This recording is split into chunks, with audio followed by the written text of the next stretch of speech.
Oh boy, I look like complete shit today. Man, that shit's still in my hair. Oh my god.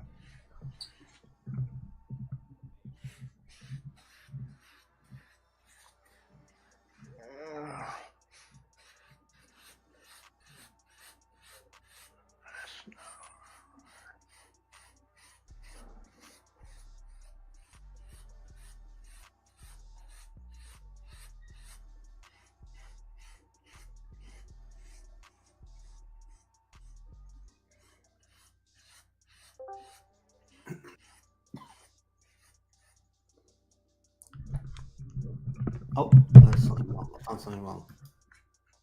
I've done this wrong. Hey, what's going on? Hello. Right, I do not need that open. The answer to your question is no. We never needed Game Pass open. No, I nearly created feedback, and I was like, wait, stop, close the window. Oh, I need to make sure I don't do that. Because I know but, YouTube is about to open up and have an echo. Usually I monitor the live chat on a completely different thing, which is muted. And this time I got into the live chat because I was like using my main computer that's got the Discord on it. And of course the sound was on the video because I needed to hear that you were in it. Oh, yeah. And then, of course, if I don't mute the Discord, down the bottom of the microphone, then it's all going to go through that loop. So, like, yeah, narrowly avoided.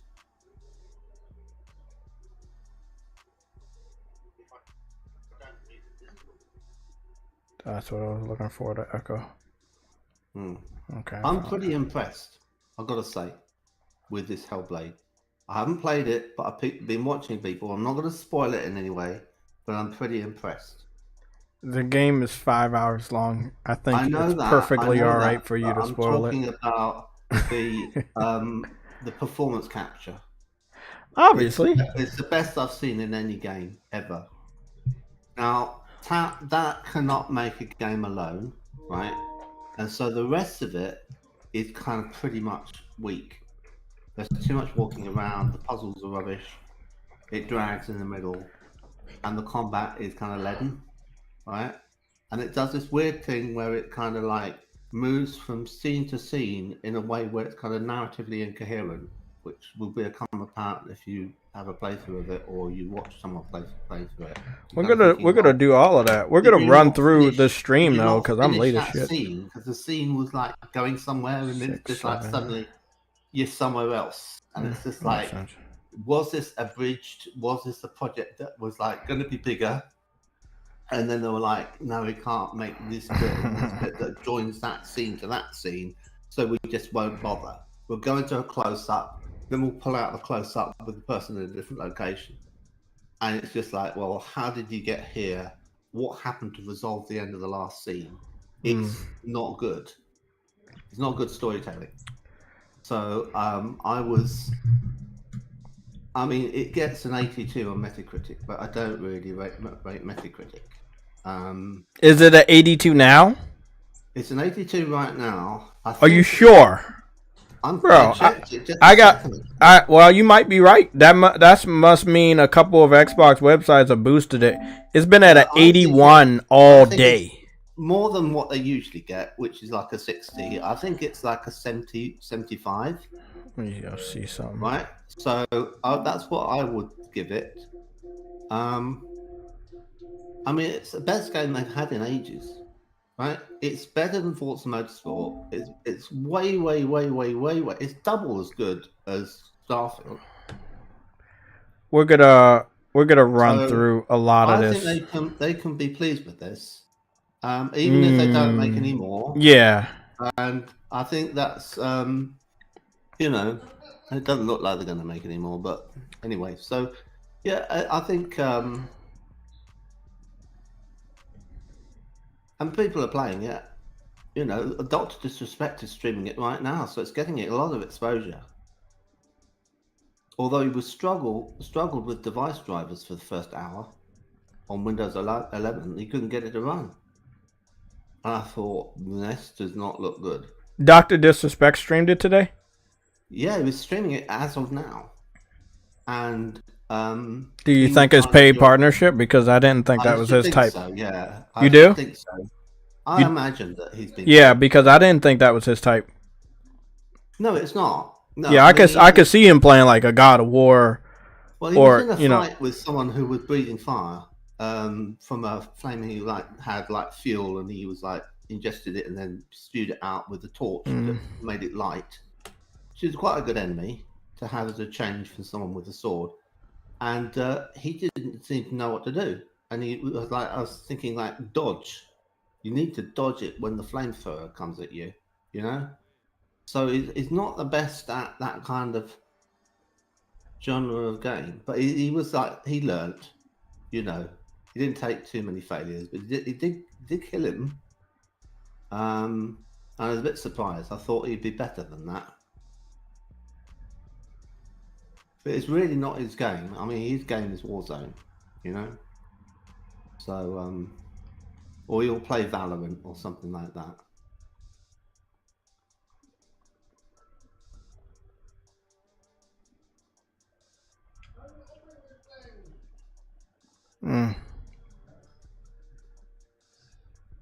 I don't know how many gigabytes it is actually. I was on someone else's stream and I was kind of getting into how much was it to get it, and eventually it came down to it being $1 because you can get Game Pass for 14 days. We don't need 14 days to get through it, do you? So no, you get it for 14-day trial and you cancel it. You know, if you really wanted to play it, that would be the cheapest way possible of getting access to the game. So guys, we're gonna be doing a very short stream. We'll probably either be 2 hours or 2.5 hours, which is about to get started right now. So we got 2 minutes until 6, and then I'll be live from at least 6 p.m. Eastern Standard Time to 8 p.m. Eastern Standard Time, at the latest 9 or 8:30. So we're gonna stay on topic. It's a couple of our major topics to go over. I put 2 major red alerts into the community section on my YouTube channel. If you guys are subscribed, you do need to check that community section daily. I am very active. A lot of people have the same exact section on their YouTube channels, and a lot of content creators do not use it. You know, there's no money to be made. But I want you guys to stay educated. So, you know, the thing that I posted, and I just went back to it, and this dude said, "Is this real?" This is what I want y'all to understand. If you have to ask what I report if it's real, then you shouldn't even be a part of this channel. You should probably unsubscribe. I am not here to lie to you. Okay? That is not my job. My job is not to lie to you. My job is to make sure you're smarter when you leave one of our videos or our live streams. Okay? So, the major red alert isn't even the Stellar Blade versus Hellblade bullshit. It's IGN acquiring GameIndustry.biz, IGN acquiring VG27, IGN acquiring Eurogamer, which is the parent of Digital Foundry. IGN acquired all of those people today.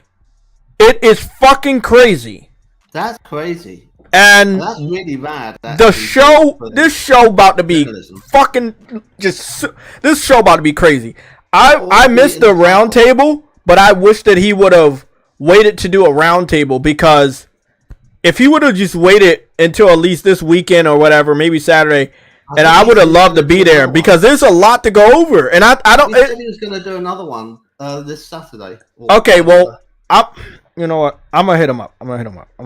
But I mean, it wasn't one of the subjects that was listed, I don't think, on his Twitter for last Saturday's. Well, whenever it was, forget when it was. But there was a whole list of things, 7 things he wanted to get through, and he only did 2. But that thing with the IGN is recent, so that wasn't part of it, wasn't in the list. But that's really bad, because I don't like IGN at all. I think they're a really bad journalism. They're like access media. And that means that they get the access And in order to get the early access to get the reviews done, they cozy up with the publishers and they give them better than they should have review, right? So it won't be glowing, but it'll be like a point more than they should have. So if it's like an 8 out of 10, it's not really an 8 out of 10, it's a 7 out of 10, right? So they don't have any real credibility. The people who have actual credibility or did in the past as a review magazine was Edge, okay? Edge magazine. And they got to the point where they said, you know what? We're sick of people not even reading our reviews. We do the review. We go to a lot of trouble to do the review. We play through the entire game. They say that. They say that that's why the review is always late, because they play through the entire game. And then they go off and say, people just skip to the score. So we're removing the score. You don't get that anymore. You've got to read what it's 6 o'clock. We got to stay. I gave you as much time as possible. We got to stay on topic now. We got 2 important hours. Okay, I'm going to do the shout out right now for the chat only. And we're going to be on a very strict schedule for the next 2.5 hours. Understood. Yep. So we got Lucci Sky. He's in the chat. He's a mod and a member. We have Briarios. He's in the chat. He's a mod and a member. Harlan PS Gamer is in the chat. He's a mod and a member. Vegan VR King is in the chat. He's a mod and a member. Mad Joe is here with us. Let Us See is here. JRO49 is in the chat. He's a mod and a member. Uncompetitive is in the chat. He's a mod and a member. He's also on a panel today. Who else do we have? I'm just going to scroll down. YouTube wants to lag. I think I gave a shout out to Mass Produce. He's also a mod and member. Always Mad Gaming is in the chat. And I believe... Let me see this. You're a mod and a member, of course. Lucci Sky, mod and a member. Samuel Thompson, Brian Coulter, what's going on? You're a mod. Who else? James Williams is also a mod. Neil Agosta is also a mod. Agosta, he's also a mod with the bleach profile picture. Dadley Pierre. Fuck. Why is YouTube lagging, bro? Goodness. Like I was saying, Dadley Pierre, you're a mod and a member. True Bleed 420, what's going on? And welcome back to the stream. Don't worry, you'll be getting your mod status this weekend. Be sure to be here on the Sunday show, and so we can see you, and I can give you your mod status for the channel, because I know you've been here for a while. With that being said, that is it for the shout outs. We did a quick shout outs because I was late coming from work trying to get some extra hours. It's a lot of shit about to go down there. Oh shit. Lighting. Let me get the lighting back. That's a little bit better. Okay, so I already have everything set, so we're going straight into it. Metacritic is already set up. I'm going to be taking off the waiting screen real quick, and let's enjoy the show. So this is a game called Stellar Blade. It has Blade in the name. It is also a game that features a female protagonist. This is a game made possible by Sony Interactive Entertainment. As you can see, it shows you right there that it says Sony Interactive Entertainment. They are the publishers. Without them, this game wouldn't have been made. Same like Helldivers. So what I'm going to do is I'm going to just go to Metacritic's main page, and the first game you will see is Hellblade. Now, Hellblade 2 was at a 81 all day. It was at an 81 long enough for me to take the screenshot after it already hit 70 plus critic reviews, and it was still at an 81. So I would assume that it being at an 82 as a result, and this is after it got a lot of mixed scores and also after it has at least one negative score, this would probably be the result of a multitude of Xbox-centric websites that probably gave it a 10 out of 10. And that is what we're going to be looking at. Gamer.no gave it a 10 out of 10. Hardcore Gamer gave it a 10 out of 10. Twinfinity gave it a 10 out of 10. Xbox Era gave it a 10 out of 10. Eurogamer gave it a 10 out of 10. The Xbox Hub gave it a 10 out of 10. Games Radar Plus gave it a 10 out of 10. Bazzi Center gave it a 10 out of 10. App Trigger gave it a 10 out of 10. Xbox Addict gave it a 10 out of 10. Somos Xbox gave it a 98 out of 100. So, if you wanted to know what happened, why does a game that's only 5 hours have a score equal to or higher than Hellblade 2, which I've been playing for a multitude of hours with great fucking storytelling, amazing animations, and great boss battles and combat? This is why. You have at least 2 to 3 Xbox-centric websites that gave it a 10 out of 10, and then other reputable websites, Eurogamer, which is now owned by IGN, so you can't trust them, giving it a 10 out of 10. Now, a 5-hour game. Now, this is what we were told. And don't worry, we'll go back to Metacritic in a little bit. There's a game I have. And we're going to show it because I believe visual aid is the best aid. There's a game I have. Came out 8 billion years ago. It's about this order. In the year 1886. They were running around fighting fucking werewolves and shit in Britain. One of my favorite games. This game was said to be too short. It had amazing animation. It had world-class graphics of that time period. And it also had black bars. Right? What I found very interesting about the situation, however, is that a lot of people that did not want to acknowledge how good this game was. And the takeaway we got from this game was it was bad because it was short. And if I'll just take a look at the hours I spent on this game, I got 7 hours, and this is my new playthrough on PS5. That's 7 hours. That's longer than Hellblade.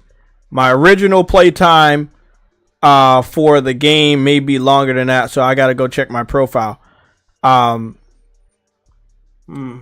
So, no, they got me on 7 hours in total for the Order 1886.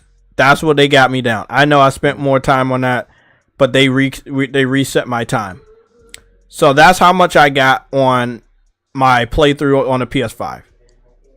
I believe my original playthrough hours probably was about 40 something, because I went for the platinum. I also didn't run through the game. People are saying, even if they're not running through the game on Hellblade, that they're able to get it done by 5 hours. That means that you're paying $10 per hour of a $50 game because you have 5 hours. Each hour is $10. That's $50. This is the Order 1886. This game is better. You get to fight more enemies.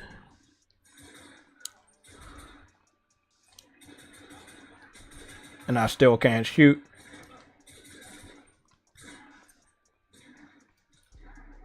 Ah, I'm getting lit the fuck up over here.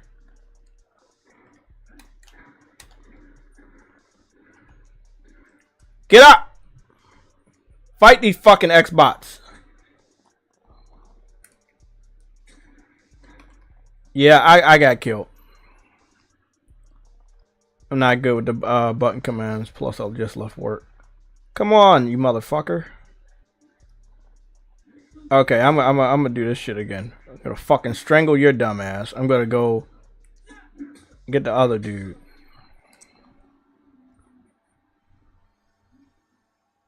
Give me that revolver. Fuck your life, bitch. Fuck out of here. There we go. That's how you take cover. Give me this.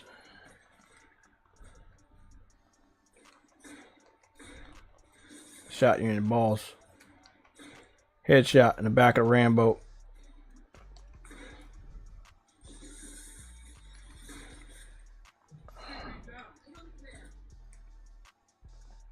So this was a game by the name of the Order 1886. One of my favorite games because it had good food.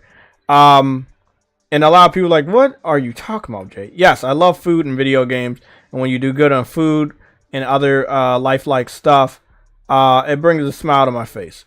It also means that you give a fuck. Because you don't have to do this stuff, but you do it anyway. This game was fucking perfect. It was beautiful. Very realistic when it came to blood and bullet shots. I think I got him with a headshot. Yeah, and you can see right there when the exit wound right there. This game came out a long time ago. And the reason why we're using this as a visual aid, because this game, just like Hellblade 2, is a darker game in nature. But then this game has a much better color palette.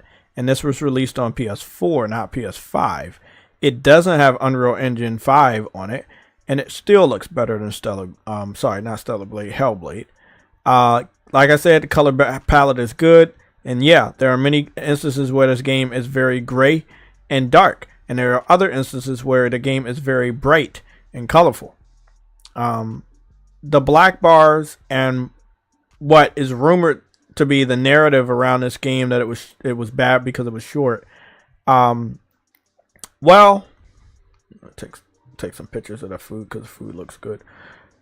I think that was false. And the reason why I say it's false is because this game wasn't short. It was not 5 hours to beat, but people gave it a bad score because they said the game was short. So now Hellblade 2 came out, and it's getting high scores, even though the game is shorter than every other game. Yeah. Now, we got to make that make sense. How does that make sense? How is that fair? Yes, this game was released years ago, but it's still pretty much the same concept. The only difference is that you shoot more in this game, and on Hellblade 2, you do combat.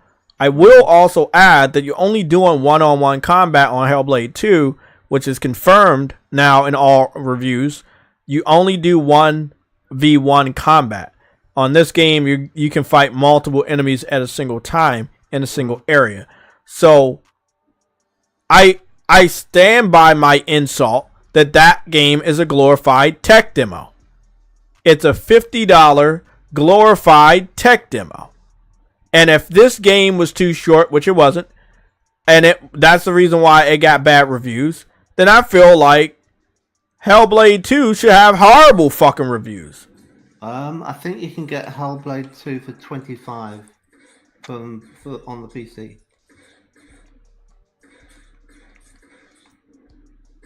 Oh shit! I'm letting them up. I looked today to see how much it was, and you could get it for $24.99. That's if you buy it, which would not be sensible. Right? Yeah, I think get it at a $1 14-day trial and go that way. Fuck.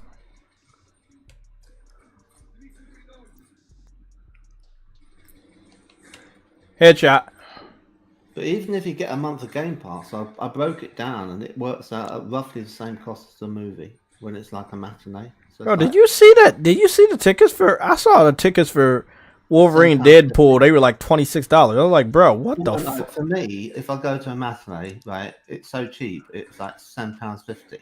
So, and if I went in at night, it would be double that. So, and that's before you get any food or anything. So it all adds up, you know. So, I don't have the food. Just want to see the film. But it's irritating for me because both of the websites I booked my tickets through are both broken. So that's annoying. It won't be long before the films are coming out. There's gonna be At least the Order 1886 was engaging. Deadpool, and I'm going to have to book something. So I'll be going out again. I'll probably take this. This game was so ahead of its time. it is so underrated. It's very, very nicely done. Yeah.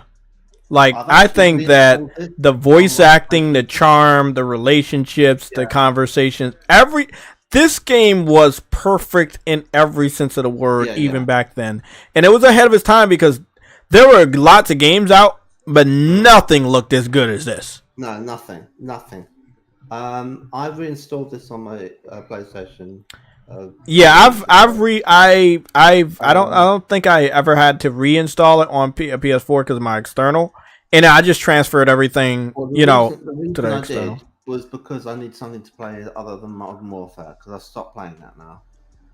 Look at her. I decided it was like crack, and I thought I'm not getting to any of my other games. Yeah, I keep buying them, and this is stupid because my backlog is just getting larger and larger and larger. And I'm just going back to Modern Warfare. So I thought, when it hits rank 666, I stop. And I did the other day. And I thought, that's it. I'm go cold turkey now. Can't play it anymore. And the game I'm thinking of playing next, you're going to tell me whether or not this is a good idea. Anno Mutationem. Have you heard of that? Yeah, I heard of that. So it's like a 2D, 3D, pixel-based cyberpunk thing. And I thought, yeah, that's going to be a nice change. But after that, I'm going to play this, which is already installed. So, yeah. Yeah, this shit. I'm telling you, bro. This game right here, and I feel like this whole part right here is still one of my favorites. Although when you get farther in the game, there's so much more. Like more different areas and settings, but this first opening area was really well done. Going through the courtyard of that fancy restaurant, hotel. Interestingly, gameplay wise, this is a little bit like Gears of War. Would you say? Yes. Yes. Other mechanics and stuff, chest high walls, that sort of thing. So it's not a million miles different from that, but it's so more polished that you don't even see that it's the same. And it's obviously got other things to it, much more to it than that. I mean, Gears of War is monotonous in the way it's just one thing over and over and over.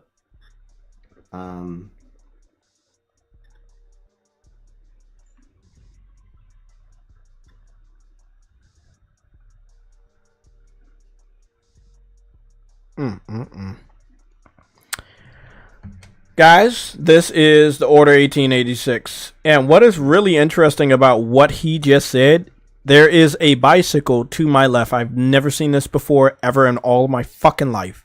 There is a bicycle, I swear on everything, that says Kratos. It's an advertisement on the wall for a bicycle that's called Kratos. Kratos. Spelled in red. Terrible bicycles they were. They're called penny farthings. Yeah. Well, I mean, to the left and right, they have the more classical. They have the regular bikes. one. Yeah. But the one that was invented first. Yeah, that looked very uncomfortable.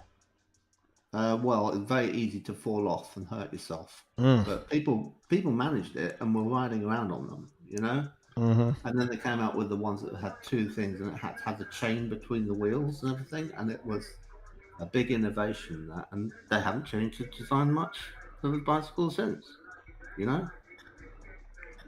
Really successful invention of the bicycle.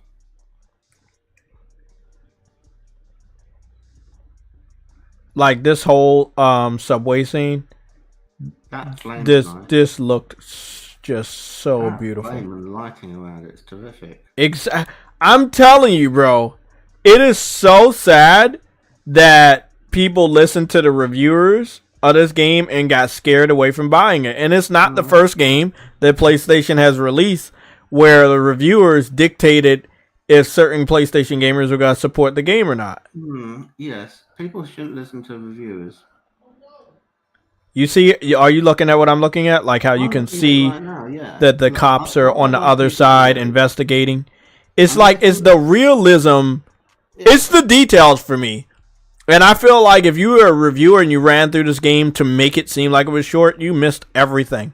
that's great about this game? Well, what I'd like people to do, they can read reviews. I'm not telling them to not read reviews. If they want to read reviews, they can read reviews. But I'm saying go and have a look at a stream from someone who's not just trying to speedrun it, right? Go and have a look at someone who is like you, appreciating it, not pelting for it and skipping past all the good stuff that effort has been made over how it's been done. Then you're going to get, you don't need to look at it for more than like 10 minutes, just 10 minutes of watching someone else play it, because you don't want to spoil the game for yourself, because you want to play it yourself, right? And you will get such a good idea of what it's like to play, better than in the trailer. But, you know, because you never know in the trailer, like, they might just be showing me the good bits, right? So when it's just regular gameplay, that is perfection. You learn so much about what the game's like. So, like in No Man's Sky, this looks lifelike. It looked great in the trailer, and then you saw people playing it on stream on Twitch, and it would crash. It would just crash completely, and it was just like, I don't think I'll be getting this because it's flaky, right? Yeah. So eventually they patched it within about 2 weeks, and it was a lot more stable. And then they started making it better and better. And then they, you know, and you look back in on it after a while, and you think, oh, hey, it's got multiplayer, which is what they had originally promised. And then it's like, oh my god, it's VR. I think I'll get it now, right? You know, so it's like. And then they overhauled the visuals too. And then so you could make your character and more interest into the space stations and story and all sorts of things. But the point is that at some point you'll kind of look at one of these streams and go, "Oh right, now it's for me. It passes my quality bar, right?"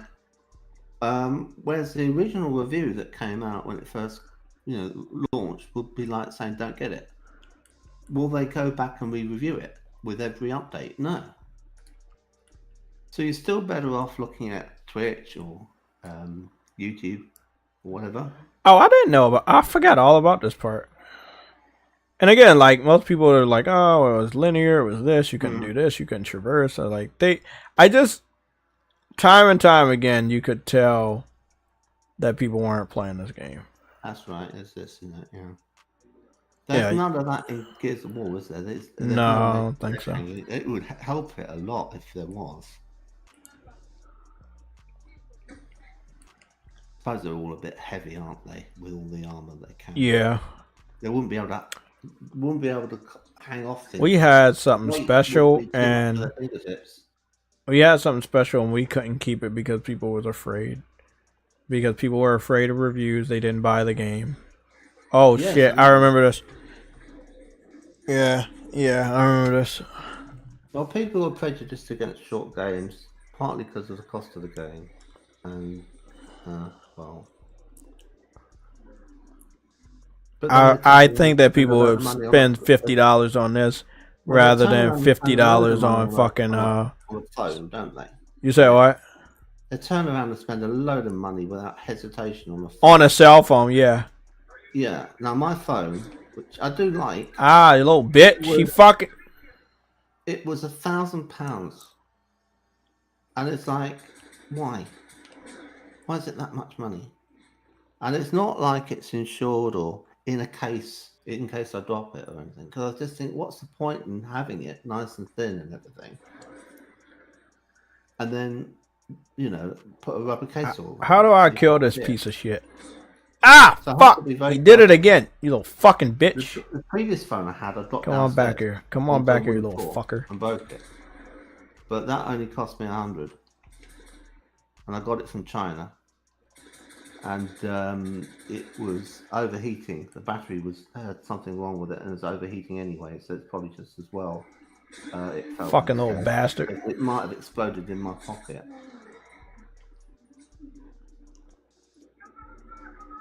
But it's very the one from China. Oh shit! It was quite a lot of features on it. It was like a what's it called? An Android. It's not bad, Nice screen. Did all the stuff, and you're thinking, well, why am I paying 10 times that much for the iPhone?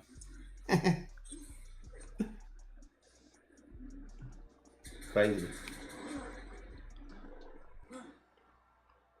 Mm. And every time Apple come out with new products, they make them thinner when they could make. Bro, I'm getting stuck in this wall. Let me get the fuck out of here, bro. I don't get that. It's like it's already like thin enough. Give me a longer battery life.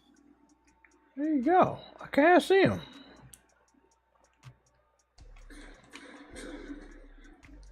Shit. Anyway. Nah, I agree with you saying. People have no problem. They have no problem with I'm going to kill you, bitch. Yeah. Oh, interference. You little fucker. I'm going to kill your friend right in front of you.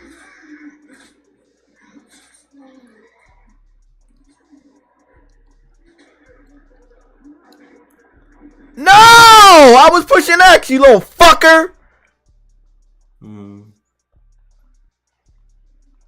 He hides around the corner. Eliminate the lichens. Really good concept. Yeah, now I know exactly how to do this shit. Period, but it's kind of like steampunk, but it's also the Knights of the Round Table, and it's also like werewolves, and it's like reloading. Wow.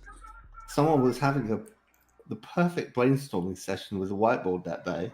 You know, not today, buddy. And they're like, oh, I'll do werewolves, and like I'd like to do something to do with the Arthurian Knights, and like and this was before they did Kingsman.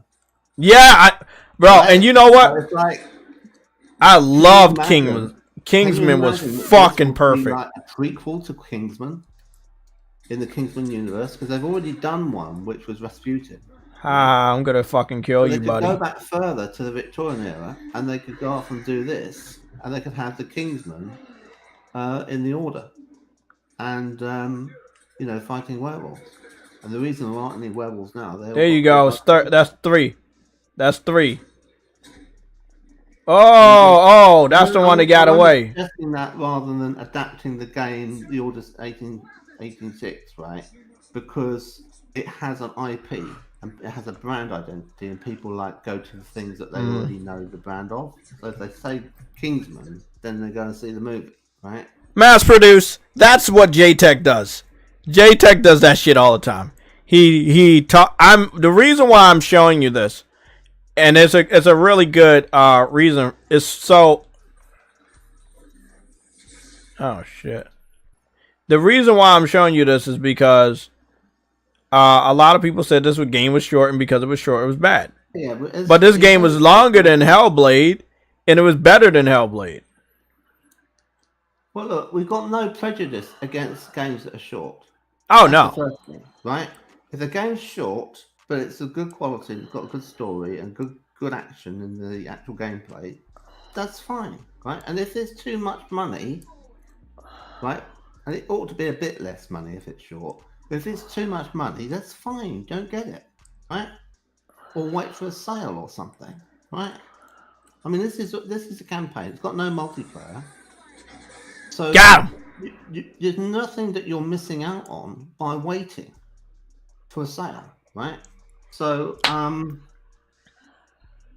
there'll be some people who say, I'm not paying that much money for a game that doesn't have multiplayer. They'll want the multiplayer and the campaign. They think all games should come with a multiplayer, which is kind of a bit crazy, because it doesn't suit them for all of them to have a multiplayer. And there'll be people who say, well, if it doesn't have a level creator and a character creator, I'm not interested. And you're thinking, my God. I still think $50. I feel like that game should have just been a game, and I know they've never made one, but that game should have been a Game Pass exclusive, which means you don't have to pay. There's no way else to play it unless you subscribe to Game Pass. And the reason why I say that is because it's so fucking short. You can't actually put a price on something like that. Yeah. Like I said, 5 hours, 10 hours each hour is $50. That's it to a gamer in 2024 with all the inflation going on around the world. That's ludicrous. It is fucking insane. You get 5 hours of gameplay for $50.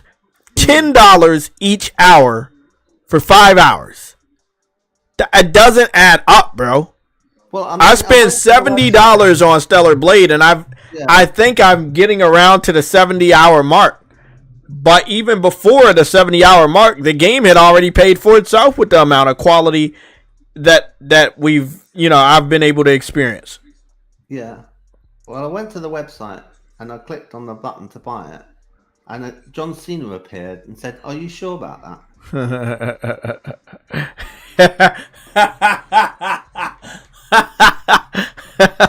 That's funny. Shut that shit up, Nick.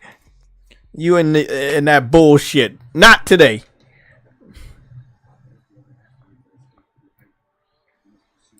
If you like Hellblade 2, you should go back and buy this game. Yeah. It's definitely worth it. And the PlayStation. Exactly. All you need is a PlayStation 4 Pro that will make all the games that came out that generation look really good, and it will. Well, I mean, it's better storytelling than Hellblade 2. Yeah, I think. Isn't that crazy? More than one person on screen. Lovely. A little bit noisy. That's the only thing wrong with it. It's a bit noisy, PlayStation 4 Pro, but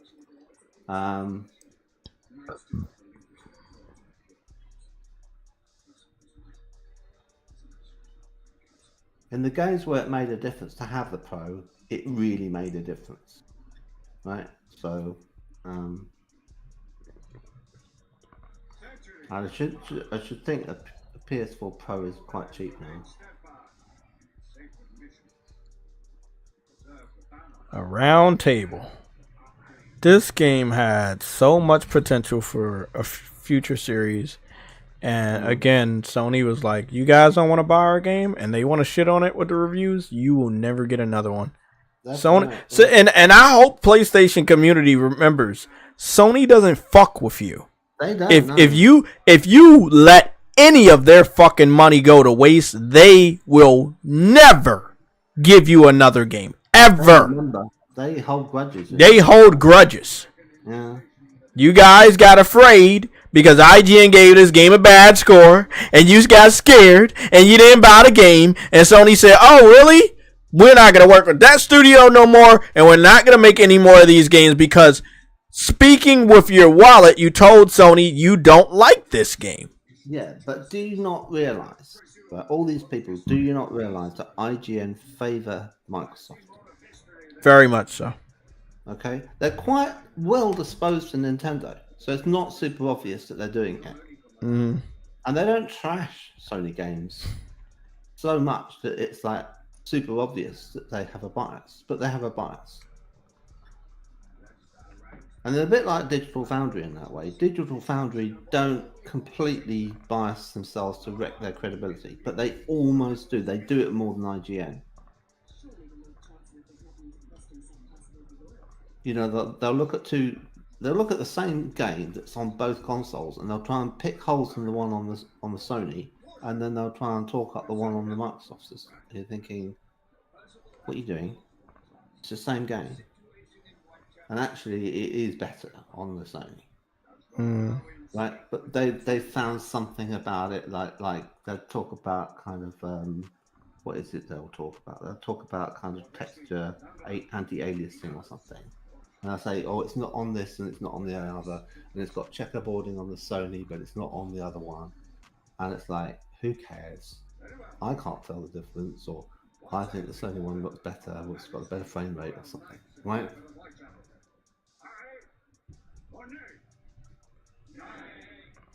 You can always move the goalposts. You can always select the criteria on which you judge things, and then you say, you look at both and say, we want to make it so that the Xbox One wins. So we'll say, what is it getting right in all the different technical factors of the graphics image quality, and break it all down, and then we'll look at those same things that the Sony one is doing. And if it's doing any of them in any way worse, which it might do, because of difference of implementation, they'll mention it and then contrast it and say, look, Sony's getting it wrong. And that's how they do every review. Every comparison face-off, they do it like that. And there'll be things that the Xbox will do worse, and they never even mention it. They all get glossed over. And when I realised they were doing that, and it took me like a year to figure it out that that's how they operated, I thought, I see. You like that, are you?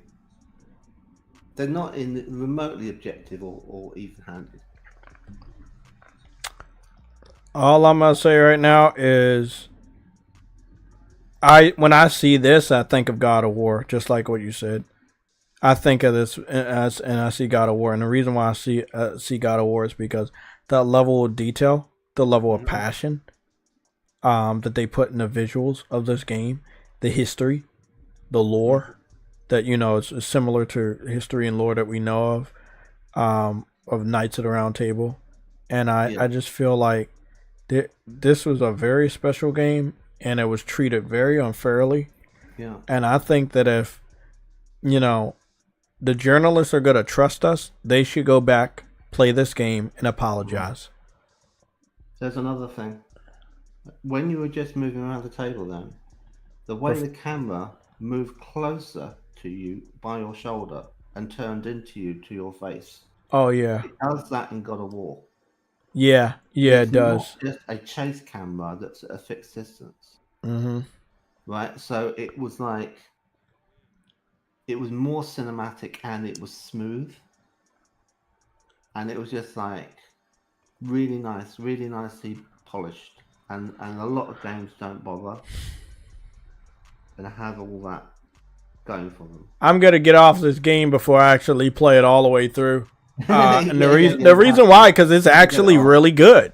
And if you like that type of history, and I love like medieval knights and fantasy and stuff like that, it is so fucking good. It is so underrated. Yeah, and it's also another game I got a platinum in. I'm very proud to have this platinum in all the way in 2015. I had this platinum for a long time. This game is almost 10 years old. That's how good it looks. This good, and it's almost 10 years old. They would call it the Grail. Yeah. With that being said, let's continue with some of the worst fucking news that we got. The IGN owns some of the video game companies. Well, most of them we already don't trust. Well, I trusted GameIndustry.biz, not that I look at it. I do. Oh, well, yeah, I said some.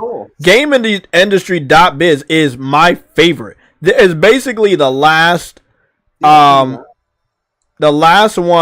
that I fuck with. I don't fuck with anybody else except for GameIndustry.biz. Let's go to IGN. Now, this is where it's really weird. IGN know what they did, and they know how fucked up it is. So they're not going to actually have a review on this shit. You see what I'm saying? Look at the Daily Fix. They talk about Kingdom Hearts is finally coming to Steam. Okay. Let's go down to just all their videos. There's not a single video where they say we now have a monopoly on gaming journalism. No. Getting close to that. I mean, I don't think Kotaku's going to last much longer because I think they're in trouble because of they're owned by a publisher, and the publisher got sued by Hulk Hogan, didn't they? Do you remember? I don't remember that, but the publisher owned someone else, like Gorka Media, and then Gorka went and started saying stuff about Hulk Hogan that he didn't like, and then he took them to court and sued them for defamation and won, and it was a load of money. And then ever since then, they've been closing up all of their different kind of tawdry celebrity stuff that was connected to their site, and Kotaku's hanging on by its fingernails. And you said Kotaku? Yeah, Kotaku's part of it. Oh, I know that Kotaku, it doesn't have that many like that. They're on their last legs. So yeah, this is the weirdest thing about all of this, right? Is they weren't a part of the acquisition, right?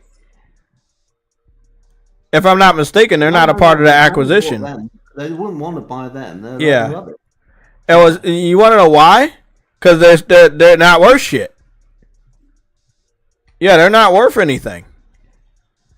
I'm gonna go get the article link, and then I'm also gonna just go get the screenshot just in case the article doesn't work. This is really interesting because Christopher Dring is over at GameIndustry.biz. The little respect the gaming community has for Digital Foundry, they're over there at Eurogamer, and it's like, oh, you own all of these people now, and then you don't, as the person that just made this huge acquisition, you don't have a YouTube video about you monopolizing on a game journalism. And then after you acquired them, you laid them all off. That's a fact. That happened today, guys. What, they laid them off? They're laying off a lot of the people they just acquired. Oh, so they just want the masthead, do they? I don't know what the fuck they want. Look, let's say I buy the New York Times, I fire all the staff, and I start bringing in other people, like from the local newspaper or something, and say, write the stories for the New York Times, right? Go to Reuters, put something up, don't spin it in any way, left or right, just present it down the middle, factual, right? And they go, what? I said, yeah, no bias, right? And then they go off and do that, right? And it would just be back to old how it used to be, the New York Times, before it ended up going crazy. It's gone crazy left, right? And you could do that, but what would be happening? So let me show you the screenshot of the article, and then we're going to go into the article. Masthead, the thing that says it's the New York Times, that has a reputation that people buy and trust, and then you put your own news under it. And this has happened in the UK. There was a paper, I think it was the Observer, and then this foreign businessman bought it so that he could then slant what they wrote. Prince about. G, okay, man. I didn't know you were still at work. Because when you're like a billionaire, it helps to own a newspaper. Because when you have your own dealings and things, you want to have at least one voice out there in the media on your side. Yeah. So you might not skew the news about anything else in that newspaper, but it just. What do you think? They also, it seemed like they also own a Nintendo website too. Why do you think they did this? Well, I was thinking, is it going to get consolidated under IGN? I would assume so. They're going to keep these other sites as the names that they are. Otherwise, what's the point? Bro, this is the thing. I know why they did it. They did it because they're not getting enough clicks. First of all, if everything is under IGN, you'll make the money off of the clicks, even if you don't go to IGN themselves. They are well aware that a lot of gamers stop going to IGN website, and they don't make any money anymore. And it's like this is the last ditch effort to stay alive. Let's buy everybody. So that means if you don't want to come to us, you're still gonna give us money because you're going somewhere else. This is the same shit that just happened with Xbox. Oh, you don't want to buy Xbox? Well, we're going to buy Activision, and if you like Call of Duty, your money's going to go to us anyway. You see what I'm saying? That's what a monopoly is. Yeah. I'm going to go to the article so we can get a full readout of the list. Luckily, I'm surprised it's been allowed, actually. The merger commission. That's too many. I'm surprised it's being allowed, but I don't know why it wouldn't, because it seems very sneaky. This seems like this shit happened almost overnight, because I can't understand why we're just waking up to this shit. Yeah, they can't buy that many things all at once without. Well, let's go before we start to ramble on. Let's go talk about who they got. Yeah. This is who they got. Oh, shit. Damn. So, this is who they got, and I want to read this off. As a result of the acquisition, some redundancies have been made across the UK-based organization.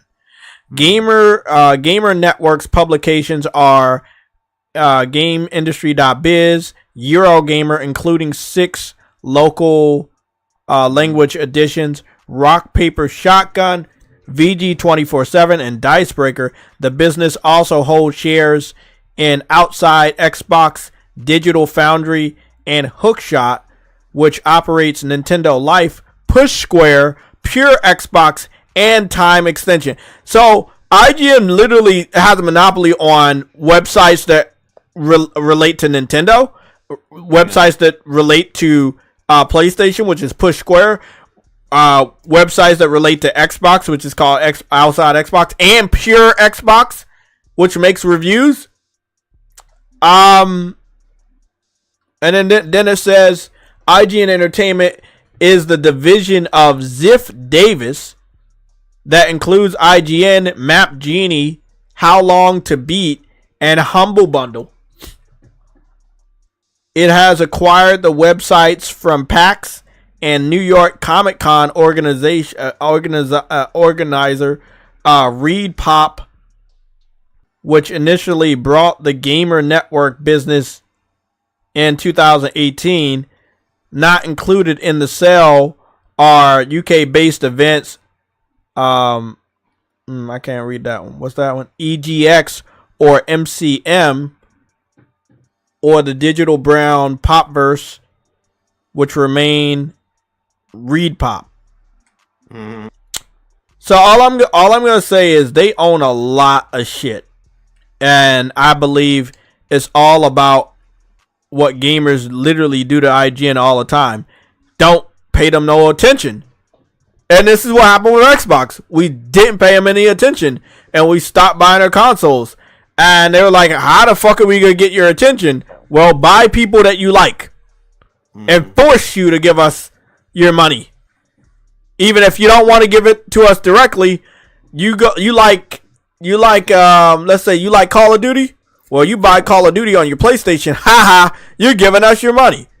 Oh, and in IGN's reference, if you don't like IGN, but you get your information from GameIndustry.biz like myself, well, haha, guess what? You're going to give us money. Even if you don't want to get the information from us, you will get the information from them, and we still make money off of them. It is evil. Part? Huh? Can you read the part directly after Eurogamer in brackets again? You're talking about Rock Paper Shotgun, VG Eurogamer, and then in brackets it says including 6 local language editions. So it's Eurogamer in German and in French. And, all of those different branches. So if you think about it, they're not going to merge that all into IGN. No, they want to keep that as a kind of like an octopus, where all the arms of the octopus are in all these different countries. So you come in wanting a German language gaming website, and you go to Eurogamer, DE or whatever it would be, right? And you get your stuff in German.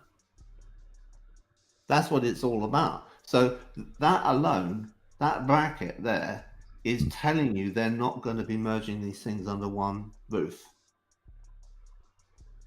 Okay, so they might a whole load of stuff. They might centralize some of the reviews that get written in San Francisco, and then they get kind of translated in these other offices, like the German office and stuff. So they might all be singing from the same hymn sheet, and all the reviews might actually homogenize. But in terms of the closing these actual websites, they're not going to be doing that. They won't be bringing everyone under IGN. That's not why they've done it. They want to keep all of these as separate mastheads, like newspaper mastheads, that have their own, readers. And each of these websites will have a comment section, right? So, like, for years, I used to use Eurogamer. I was on there all the time, and I'd write long comments. And one second. Remember, we're strapped for times. Keep coming back because you want to see what person's replied. You get a notification that someone's replied to your comment, and then you go back there, right? So that creates a certain stickiness. Yeah. 1 second. Cyber Dragon celebrates 30 months of membership with the channel. What's up, chat? chat mods panel and our host JayTechTV. IGN acquiring or having a stake in these sites will help them push their narrative and agendas, which is, again, one of the things I'm worried about. Yeah, I understand what you're saying, uncompetitive, and what you're saying is definitely right, but we don't know the long-term impact. We know how woke and how annoying IGN has been, how incorrect they have been, and how many times they've had to apologize for stupid-ass articles that they wrote. Like they went after Kai Cenat and they introduced him as the guy that started a riot in New York City, which was completely disrespectful. And they had to apologize for it after he said, fuck IGN. And it is funny that he said, fuck IGN just a few days ago, and then IGN buys everybody. Because why? Well, maybe they brought everybody because their business was drying up because Kai Cenat said, fuck IGN. And that would mean that nobody would want to go to IGN. But if IGN acquires everybody before all your money is drained from people not going to your website, then you will be able to make your money back even if they don't go to your website. And I know it's far-fetched and maybe this is wrong, but I believe the two are connected in some way, shape, or form. Because if Kai Cenat says fuck IGN, you have a whole generation of kids that watch Kai Cenat that will not fuck with IGN. Yeah. I remember what happened with that chick that tried to expose him. Remember? Yeah. You don't hear about her anymore, do you? He brought her whole domain name and made a website of it. So every time you search her name, you would find that website that would tell you the truth about what she was trying to do. And all of the other websites banned her. So, what is it? Linktree and all the other websites that help you link all your social medias together, they all banned her. All right. So she just money dry now. So yeah, a long story short, you don't fuck with Kai Cenat. And IGN was very disrespectful to him. And when he said on Twitter, fuck IGN, IGN had to scramble to do something to try to still have some relevance. You see what I'm saying? Like, yeah. He said, fuck IGN. So that means if you see IGN, you're not going to go near him, right? Well, if IGN buys up all these people you're seeing right here, it would kind of make sense that, yeah, well, you're not going to come to us, but you'll go to them. We'll just make our money off of them because we know we're fucking dead. You see what I'm saying? Yeah. It's far-fetched. Could be true. Might not. But obviously this happened in light of what they did with Kai Cenat just last week, and Kai Cenat saying fuck IGN. And I believe strongly, I believe the two are connected in some way, shape, or form. This is not right. And I want to say something to you. You know how the PC fans were like being outrageous about Sony adding PSN to Helldivers? There have been a multitude of things that have happened, and those dudes have been fucking silent. You heard about the new technology from Microsoft where they're going to gather information on your computer if you have Windows 11, whether you like it or not, to kind of learn more about who you are and what you do and what you like? Yes. Not a single PC fan said a damn thing about that yesterday. Well, I made a tweet and I broke down the features of the Kinect from the Xbox One, right? So, like, you know, voice activated and then biometric login, you know, all of these things. And then it was like, check with Windows 11 Copilot Plus. It's all the same stuff. Every feature is corresponding. It is definitely in consolidation mode, and I don't think the gaming industry is doing good right now. Go to these tablets and ask them questions, and they've got cameras built in, web cameras built in. They're taking photographs of the screen all the time, just like the Kinect was effectively watching the TV that you were watching. And you knew when you were watching an advert, knew how many people were in the living room watching it, how interested they all were. You know? If anything, it's less advanced than Kinect. Right? Because Kinect had a heartbeat monitor, and it can see in the dark. Alright? So it's just nuts. Right? What Kinect could do. and everyone was saying, "Oh, but it's not actually sending everything back to the NSA." But the thing is that Yusuf Mehdi, right, their marketing guy, went to a marketing event just after the kind of TV thing, and was talking up all the things that Connect could do. And then people got the wrong end of the stick from the things he was quoted as saying, which were very much, it basically spies on you in every way, and then provides an opportunity for targeted ads. And then they all had to damage control it and say, "Oh no, that's not what he meant. He was talking about the tablet that goes with it, the Microsoft Glass, and the two being together." And I thought, well, he never mentioned Microsoft Glass. What are you on about? He was talking about Connect. So I reckon they were actually doing it, which is what Flash said in one of his documentaries. They were actually trying to find a way of monetizing people's engagement with the game console, but also get them to use it all the time for everything, including all their TV, and therefore then know all their business. And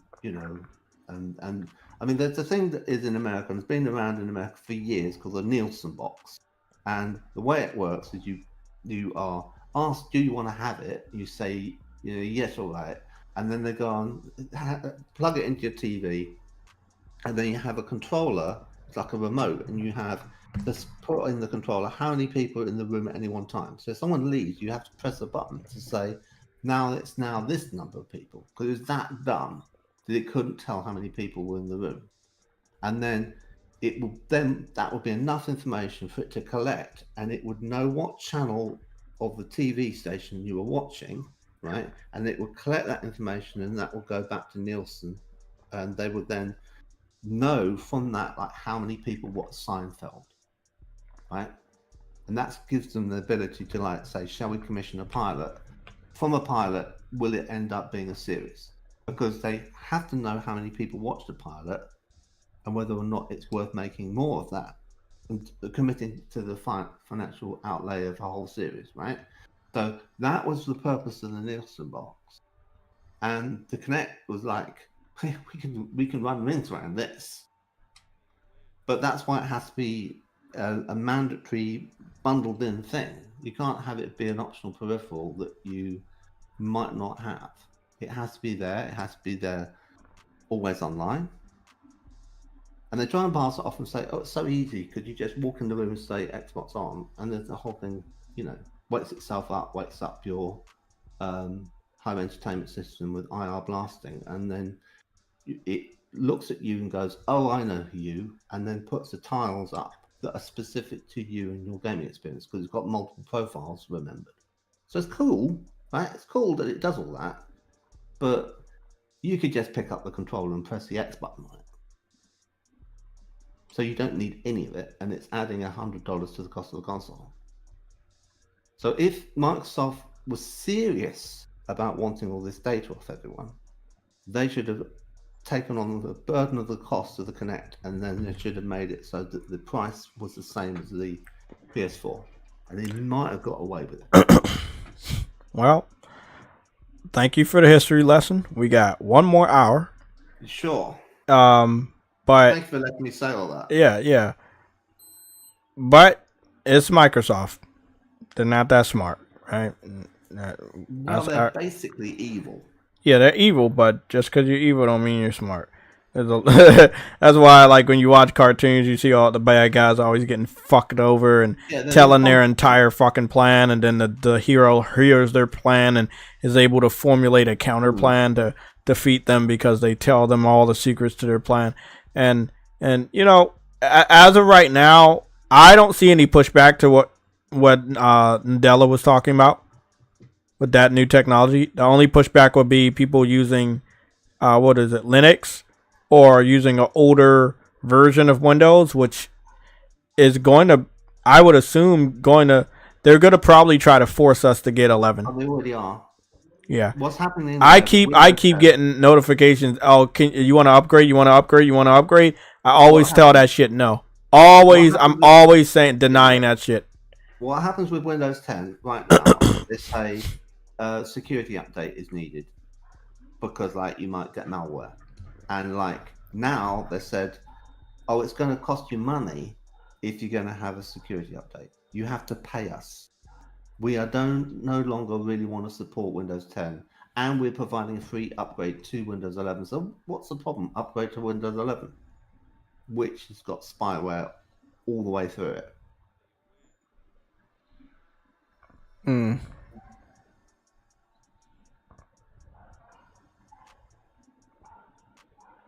And people need to realize about the AI is that as they use it for their work, and it's reading their business on the screen, and it's taking constant screenshots, they are conversing with it. And if they like saying a lawyer, and they're teaching it stuff, they end up training it to be a better lawyer, right? So over the time that OpenAI has been working, they own OpenAI. They have made their AI to the point where it can pass the bar exam, which is crazy. That's interesting. Right? So what's happened is that all the people that were engaged with the reinforcement human feedback learning, RHFL, they have been uncompetitive. We got to finish with the screen. People will go off and say, no, not like that, you're getting it wrong. And every time they do that, they give a little piece of their soul to it. They're telling it how to replace them in their jobs. And they're like fucking idiots. Don't tell it how to do your job, because you won't have one in about 5 years. Well, that's way too fucking late. We're way too fucking late for that. Look, we got an hour left. Let's continue. Okay. So with that being said, IGN, am I subscribed to them? Let me go see if I'm subscribed to them. I'm not. I am. I'm unsubscribing.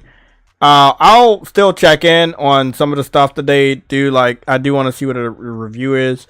I think their review was like was it a review of 7? I gotta figure out what their review was. I think their review for what's the name was a 7 or something. I'm about to go find out as soon as the fucking advertisement's done. Goodness. I'm gonna skip. I don't really care what they show. There we go. And the verdict is...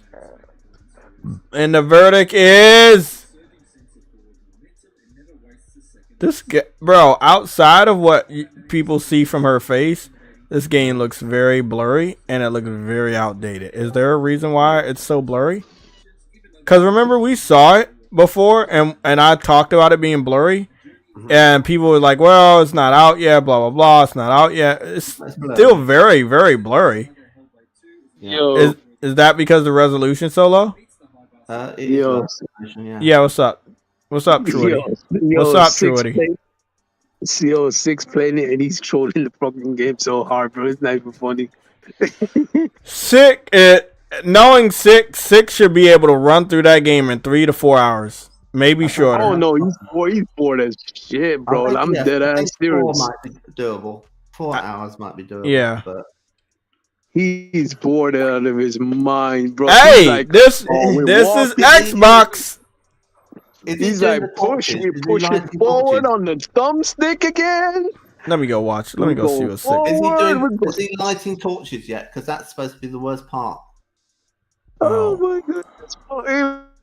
It was hilarious just to listen to him, bro. It's like, dog, this man sounds bored out of his mind. Wait a sec. No, they never put his shit on my fucking timeline. Ever. I don't even get, I didn't even get King Thrash. Well, somebody told me, but we were doing a Sunday show, and he did it early, so I couldn't do it. I couldn't leave. Really awkward. Yeah, that was very awkward. He came on, and I thought, I can't leave. Yeah. That was, I mean, oh, that's right. I'm supposed to text him. I put it on, and I thought, well, he's doing music. So it doesn't matter. He'll be doing music for ages, right? Yeah. And so when it got to the point where he started the show, I thought, you know, it's been 2 weeks, and I'm on here regularly, right? I'm on here so often, and I'm like, I might lose my spot on it if I don't go on it when it's on. So I thought, So what were all the topics? Because I haven't gotten any time. We talked about the Assassin's Creed Shadows thing, and that basically went left. Wait up, isn't Six Humor's name No Cap Podcast? But it ended up being a big row. No Cap, yeah. Yeah. I'll just go to the end section. No Cap Podcast. Damn, bro, he did that shit 5 hours. Shit. Still wasn't able to get in there. It's still going. No, I'm talking about the round table was 5 hours long. Yeah. Oh yeah. Okay, Mighty Keith. Trying to remember. When you guys be talking about this shit, like I can understand why some of you guys don't find my channel or don't know if I'm live. It's depending on how many people you follow, and it's so many people that I follow, but I'm not even following I'm not subscribed to as many people. Huh? You say what? He says it. It says, "Is it worth the $1?" Oh, he paid $1 for it. That's what it says in the brackets. It says. Oh, I didn't see that. Okay, it was $1. I think it is. Not that I'm getting it. It's enough for me to just watch it, people play it, and I think it's all right.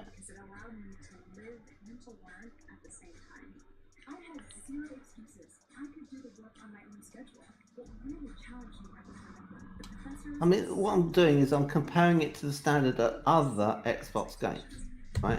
So you compare it to Forza Motorsport, which has no track. It glitched out and it didn't. You can't compare it to Forza. You compare it to all of their games, right? You compare it to. I think this is the best part right here. This part where she getting burned at the stake. What? That's not that's her mother. Her mom got burned at the stake. Yeah. Yeah, it makes sense. Because if she's crazy like her fucking daughter, it makes sense. Her all the time throughout the whole game, like they've only got the one actor. Because they got no budget. Microsoft did not give them a budget, and I think that Xbox fans need to come to terms. Just because Microsoft acquires a studio does not mean that studio is going to be leveled up like what Sony does. Sony does it, but Microsoft does not upgrade these studios. What? What's up? I'm gonna be honest, Jay. They gonna get cut. They gonna like Ninja Theory gonna get shut down. Hold on. Like that. Okay, so I told you many hours ago about the message. Did you ever find it? Did you ever go to Ninja Theory's Twitter page and see it? I saw it. True Witty, did you see it? I saw what you posted. Did you see their message? Okay. Yeah. You know what that when the developer posts that, it's a format of delay or very bad news. That's the format that they use. It's either a delay or very, very bad news. And for some weird reason I can't find it. Bad news. Okay, let me go get that screenshot because I saw it and I thought I saved it on my phone, but I didn't. I'm gonna go get that screenshot, and then you guys can be the judge in the chat of what do you think that they know the end is near? Because I feel like they know the end is near. I'm gonna go back and look at this while. Let me see where we at.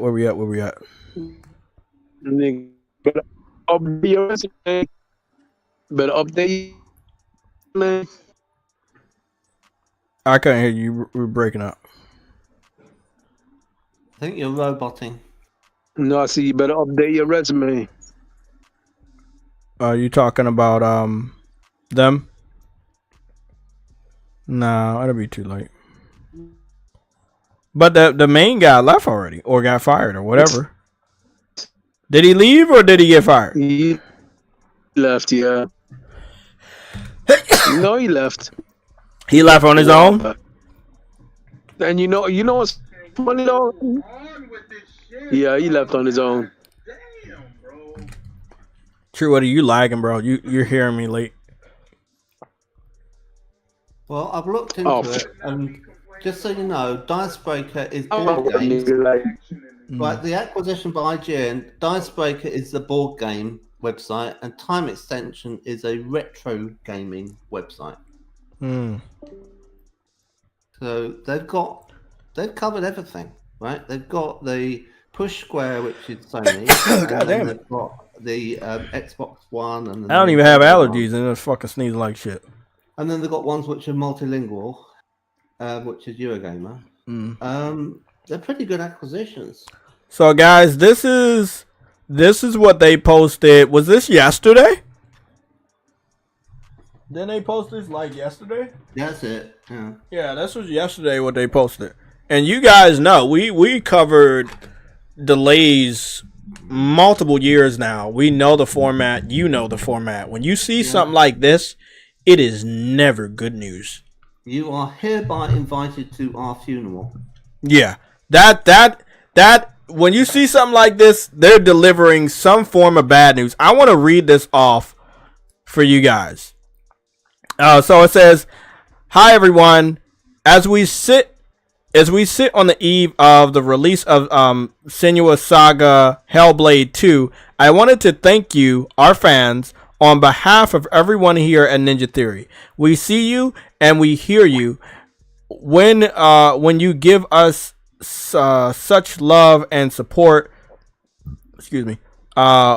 When you tell us how much Senua means to you, when you tell us how much you are looking forward to the game, and how much faith you have in us to continue Senua's story in a way that does justice to the connection so many of you have to her and to Hellblade."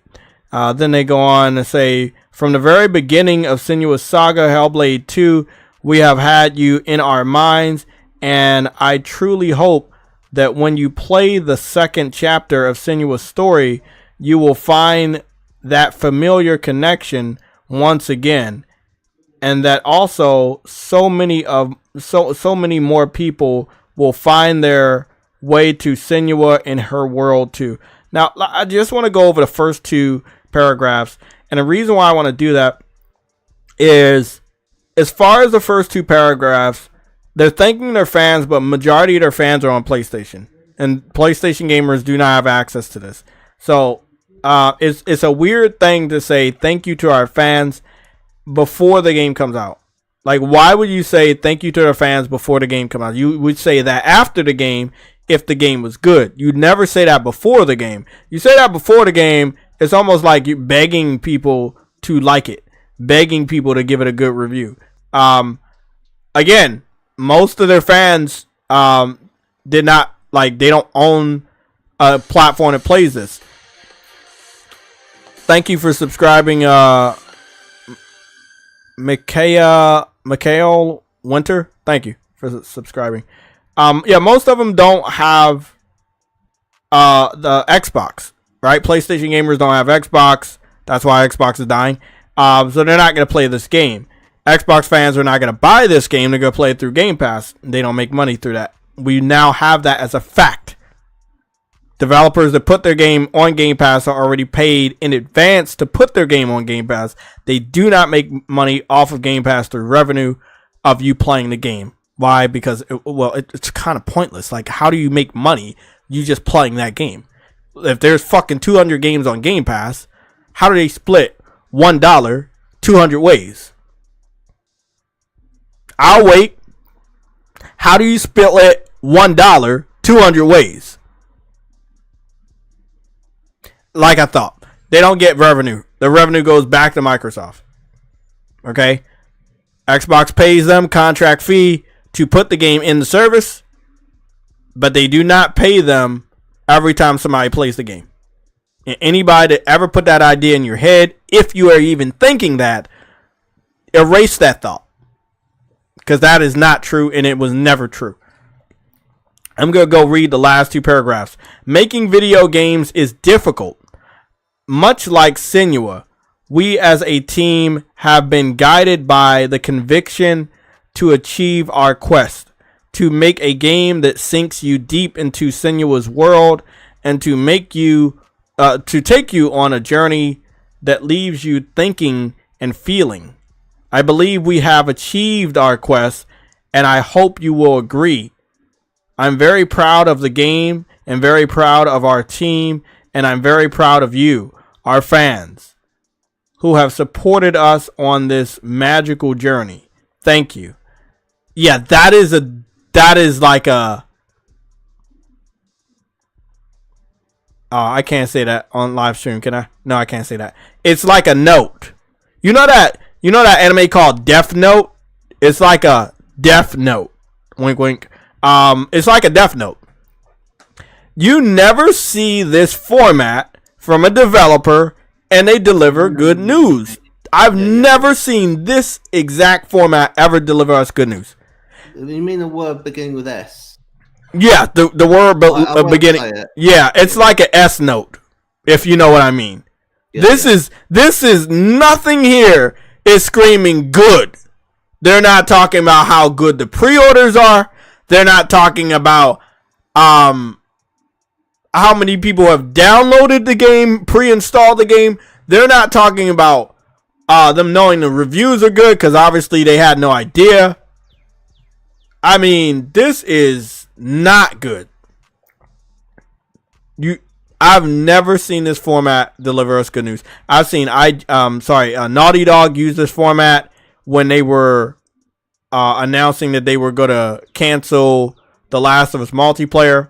I've seen multiple developers use this format to delay games. We've also seen this format used by CD Projekt Red multiple times when they would deliver us bad news about Cyberpunk. This is never a good sign. You never see this format made by a developer and say, oh my god, we're in for some good news. If you've been following me, if you've been subscribed to this channel, if you've been watching us, if you've been here with us for multiple years covering delays and things, you've seen this format before.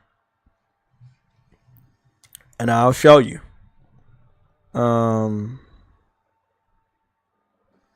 Developer delay Twitter. Game developer delay Twitter message. I'm just gonna find a default. I already got 2. I already got 3.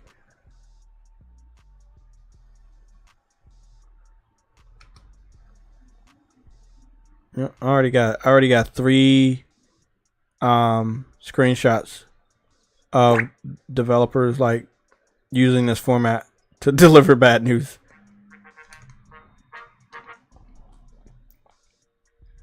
Yeah, I remember when they did that too. Yep. Yeah, I remember them. Yep. Yeah, I remember you. Oh yeah, oh man, I remember when they did that.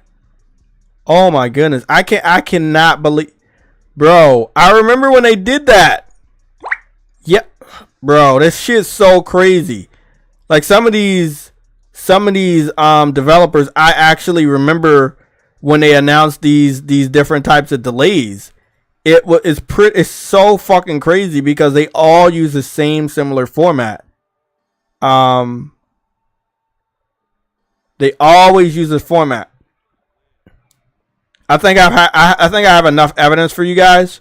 So what I'm gonna do is I'm just gonna go get one up, and yes, one of them is Cyberpunk. I'm gonna get this one up, and I'm gonna get this one up, and then I want you guys to tell me, does this look fucking familiar? So all the other messages are popped up, right? Okay.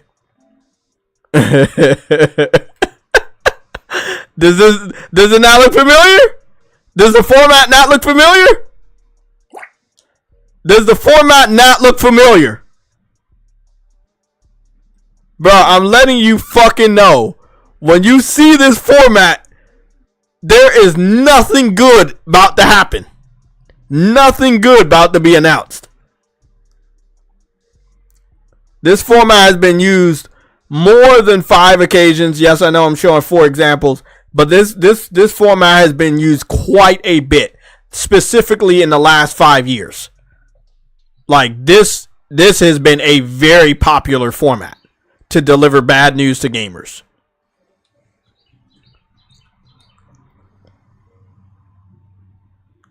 Again, we're going to go take a look over here. CD Projekt Red. Let me read this one off. Hello, everyone. Today, we've decided to move the release date of Cyberpunk 2027 by 21 days. That is considered a delay. The new release date is December 10th. Most likely, there are many emotions and questions in your heads. So first and foremost, please accept our humble apologies. Again, no developer says, hey, everyone, or starts this statement like this, or it looks like this, and it's good news. Now, this is where it really is very, very spooky, because they start by saying, hi, everyone. And Cyberpunk, they said the same thing. They said, hey, everyone. And then they continue to deliver bad news.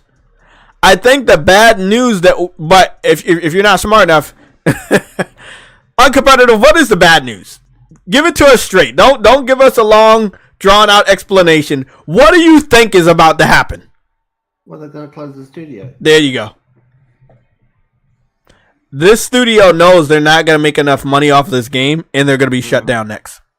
Okay, I know that, right? My guess, right? My inference is that because the guy who runs the studio has left and is off being a sexy pirate on Instagram, it's like, well, look, he saw the writing on the wall. He's all right, I'm going to have a nice holiday with a lot of hot chicks on a boat. Got like 15 with him, and he's dressing like Jack Sparrow. He's having a whale of a time.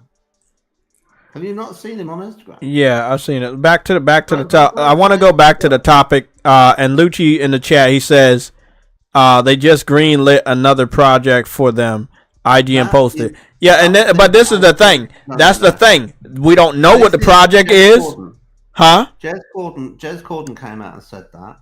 Yeah. He said that they were still working on Project Mara, which is something he did to work up their graphics engine as a test, a bit like the Fox engine. And they made it so like, hey, come around my house, which is a penthouse, really nice in London, and like try and make it look exactly like it looks, using like material, you know, all the things where they go off and work out what the materials are and get them all in the renderer and everything, right? And that was Project Mara. And I don't think it was ever intended to be a game. It was intended to be a way of learning how to best use the Unreal Engine 5. Now, it could be that there's a game to be made there, but they never said what the story was or the character or anything, right? It's like a code name, Project Mara, not that it's got a character in it that's called Mara. We never saw a picture of her. We never had any backstory or any development or any concept, right? There's nothing, right? Then they're saying, oh, there's going to be another game that's being greenlit, and they're like, no details of any game. So I don't believe Jez Corden. He works with Windows Central. Nobody should believe him. He works and he wants to keep in with Microsoft, especially because they just had a nice story in their Windows Central all about their Surface laptops, right? Right, they have a lot of access into writing about all that. And there's like, thank you very much, Microsoft. You've given us lots of views on our website because of that. They've got a really good relationship with them. They don't want to fuck that up. If Microsoft said, do us a favor and say, we aren't axing them just as we're about to release this game, because it would be bad PR, everyone was going to forget about you saying that they greenlit something in the future anyway, because things change. I mean, they've cancelled games in the past that were all going to be definitely coming out, like Scalebound. So this can be something that a couple of years goes by and like, where's Project Mara? Everyone's nearly forgotten about it, and someone brings that up and it's like, oh well, it didn't work out. Move on. Well, just to cut it dry, because we're running short on time. Sure. This believe him at all. Now, I believe that they don't want to outright say it, but this is like a S note to what they know. I think they have already been told that they're going to be closed down. And I think they also know that they're never going to be able to meet the expectations that Microsoft has set for them to sell. They will not be able to sell this. Now, it's really up to them also, because this is where it gets really weird. Microsoft has already made it perfectly known that they're going third party, but they're not putting this game over on PlayStation. This was one of the games you said that you would assume or you thought was going to be day and date. There's no indication that this game, or no confirmation from Microsoft yet, that this game is coming to PlayStation, although we know it is. The thing is, if you wanted this game to be more successful, it would probably be best to also add the PlayStation version for day one launch.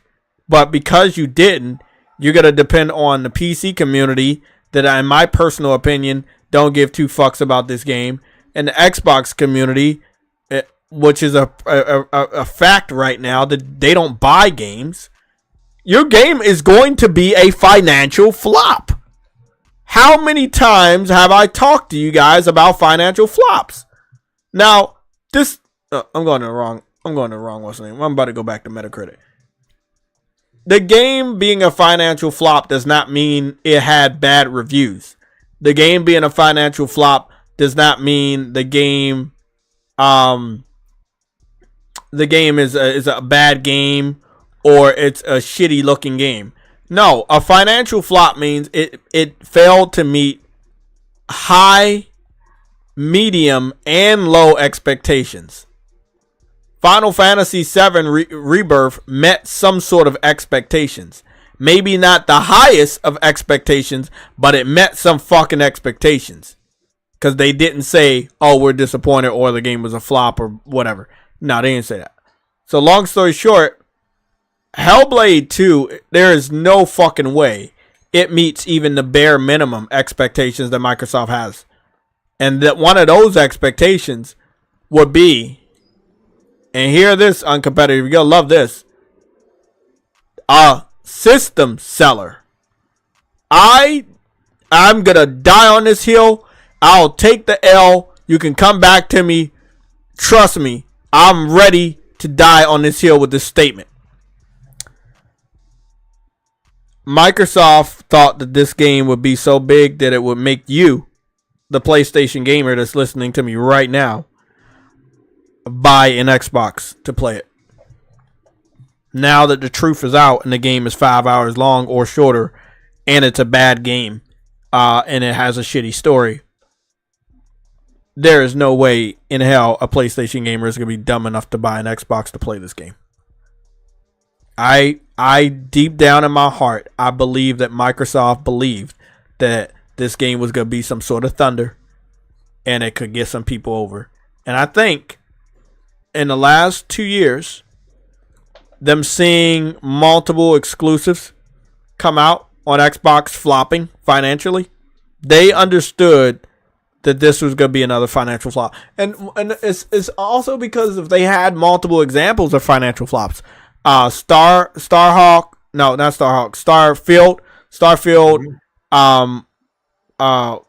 Hi-Fi Rush, what is it? Pentiment. It was a lot of them that were financial flops. Even the ones they partnered up with, which is High on Life. Well, that came out okay, didn't it? It came out okay, but it was a financial. Saying that was really good. It was but it's a financial flop. A financial flop has nothing to do with the game being good.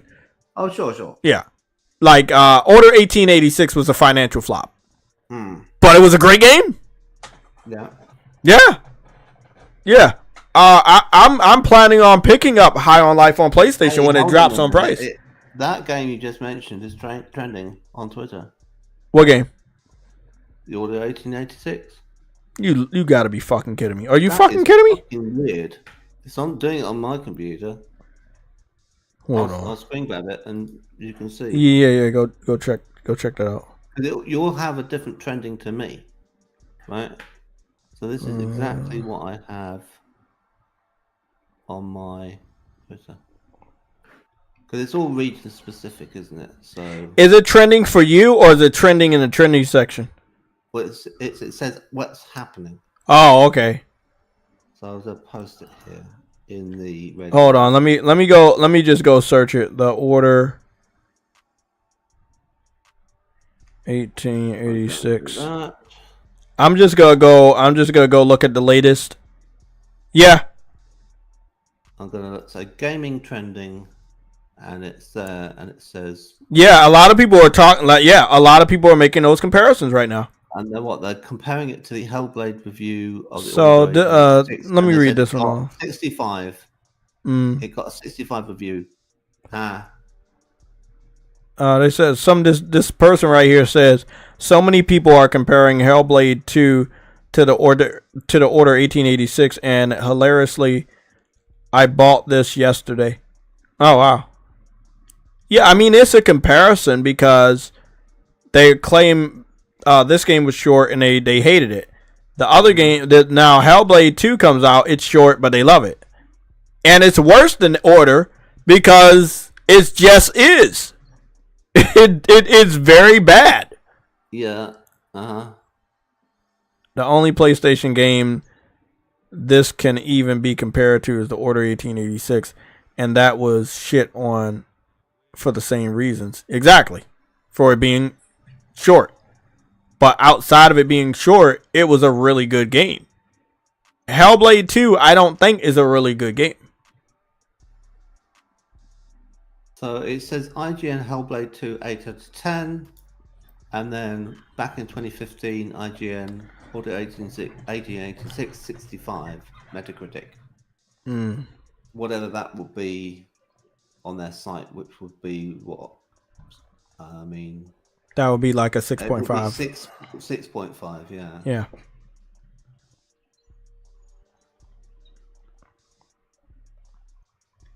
A lot of people are using that, and this is just in the last hour. I've seen over 20 people mention Order 1886. One person right here says, I mean, journalists are low enough to do that, but the Order 1886 was shat on by them. Apparently, journalists really evaluate storytelling, and Senua actress in abomination is an abomination.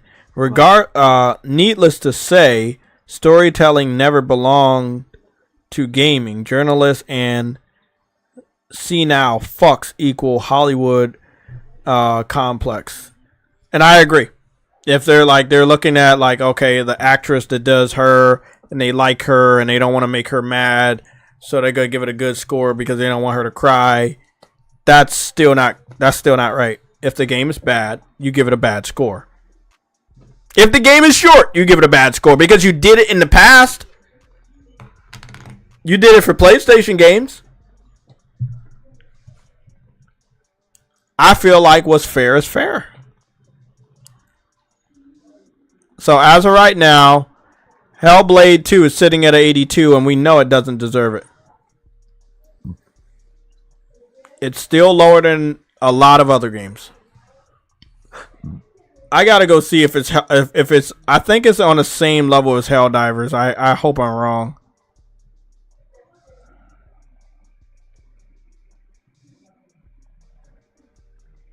Yeah, it's the same score as Helldivers. 82. I know what the journalists want to do, and I think what they want to do is they either want this game to be the same score as Helldivers, or they want this game to be a point higher than Helldivers. I don't know if all journalists are seeing eye to eye, and that's pretty apparent. It's pretty apparent because the game is sitting at 82 right now, and it's struggling to even stay there.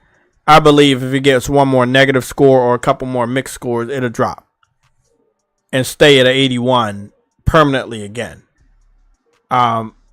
This is not making a lot of sense to me. So I'm just gonna go see what the original Hellblade was sitting at.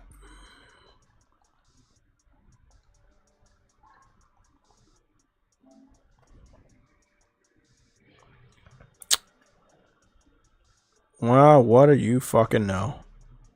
Isn't that an interesting fucking pattern? That is fucking interesting. Uncompetitive, you see this? Hellblade 1 had an 81. Hellblade 2 has an 82. Did we not just see this with Helldivers? Well, what happened with Helldivers? Helldivers 1 had an 81. Helldivers 2 had an 82. Right. Hellblade 1 has an 81. Hellblade 2 has an 82. I don't remember there being a VR edition. Oh, it was on PC. It was on PC, yeah. I see. I missed that. Probably be quite good. It's the sort of game that will work on VR. Yeah. You don't want to be very immersive. Too long, do you? Like 4 hours is long enough. Somebody said the game is making them sleepy. I'm not going to watch that game play because I don't want to fall asleep right now. You know, when I want to fall asleep, maybe I'll look at it. I was watching at the sick player and I thought, yeah, this is not fun to watch. I was enjoying watching Dr. Disrespect. I think I've watched it 3 times. I watched. Was Dr. Disrespect actually enjoying the game when you saw him? Well, I've watched it 4 times. I've watched Snackson, which is a girl. So I wanted to see how a girl reacted to it. A Hollow, who's a guy with a kind of knitted cap on, and he's played the whole thing. Oh yeah, I know about Hollow. Yeah, he was very quick about it. Oh wow! How long do you think it took him? 5.5 hours. I posted it in the chat. It's so funny that they had to make a 5-hour game that looked this good. And then, like, God of War looks really, really good, and you know how long that damn game is. It's like Microsoft couldn't do what God of War could do, even if they wanted to. Even if they, with all their money, they still can't out. Well, you can see that it's using the nanite, can't you? Yeah, I mean, it looks good, but I know that Xbox fans have the history of being graphic whores. They were created in the early 2000 as graphic whores. That was the fan base of the Xbox community. Yeah.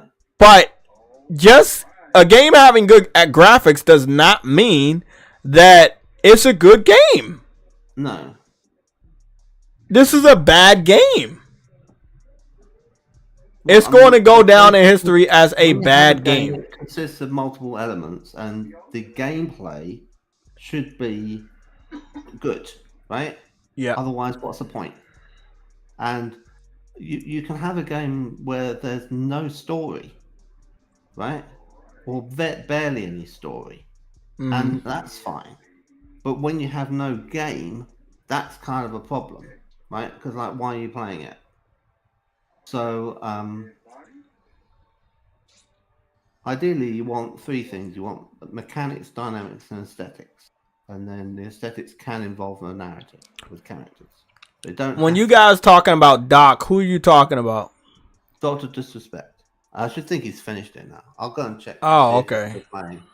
But he was playing it earlier, and for the first half an hour at least. He is. He's still on it. He definitely got paid to do that, bro. He was struggling like crazy. I think he's lighting the torches now. Yes, he is. Which is like an hour of the game is lighting torches.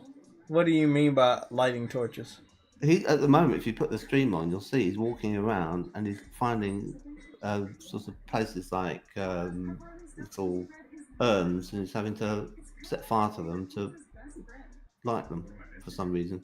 I don't know why. Oh, he is lighting the torches. Anyway, how much do you think he got paid to do this? I don't know. It's only 1 day. Yeah, but I know 20 grand. Oh my Jesus Christ! Well, how much do you think he'd get paid? I think there's an ice cream truck outside. Fuck that! I'm going out there. I'll be back. Got to get your priorities right. So yeah, hope he doesn't mind us using his footage. Yeah, I don't think he'll mind. But he got really enraged. But it's all performative rage. He's very funny, and he couldn't get it to run. And he installed it and everything, and it's all ready to do the stream. And then it was like having a memory problem with his graphics card. It's like you don't have enough memory or something. And it's like my computer, you said, cost me $150,000. And I thought, I don't know that that's true. I doubt that it cost that much. But he said it before that it cost him that much. So either that's part of his persona, or it really did. Because in Warzone, he has like crazy high frame rates. So this is the thing, bro.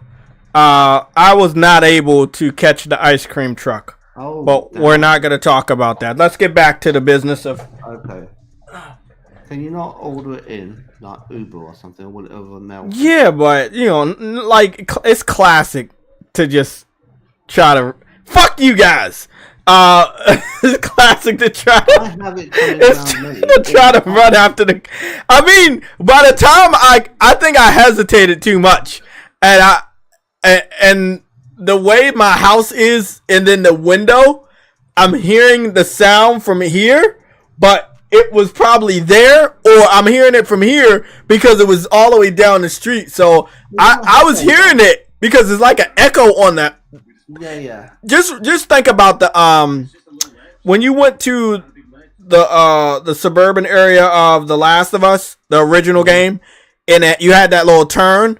That's how my area is, and I you can hear the echoes.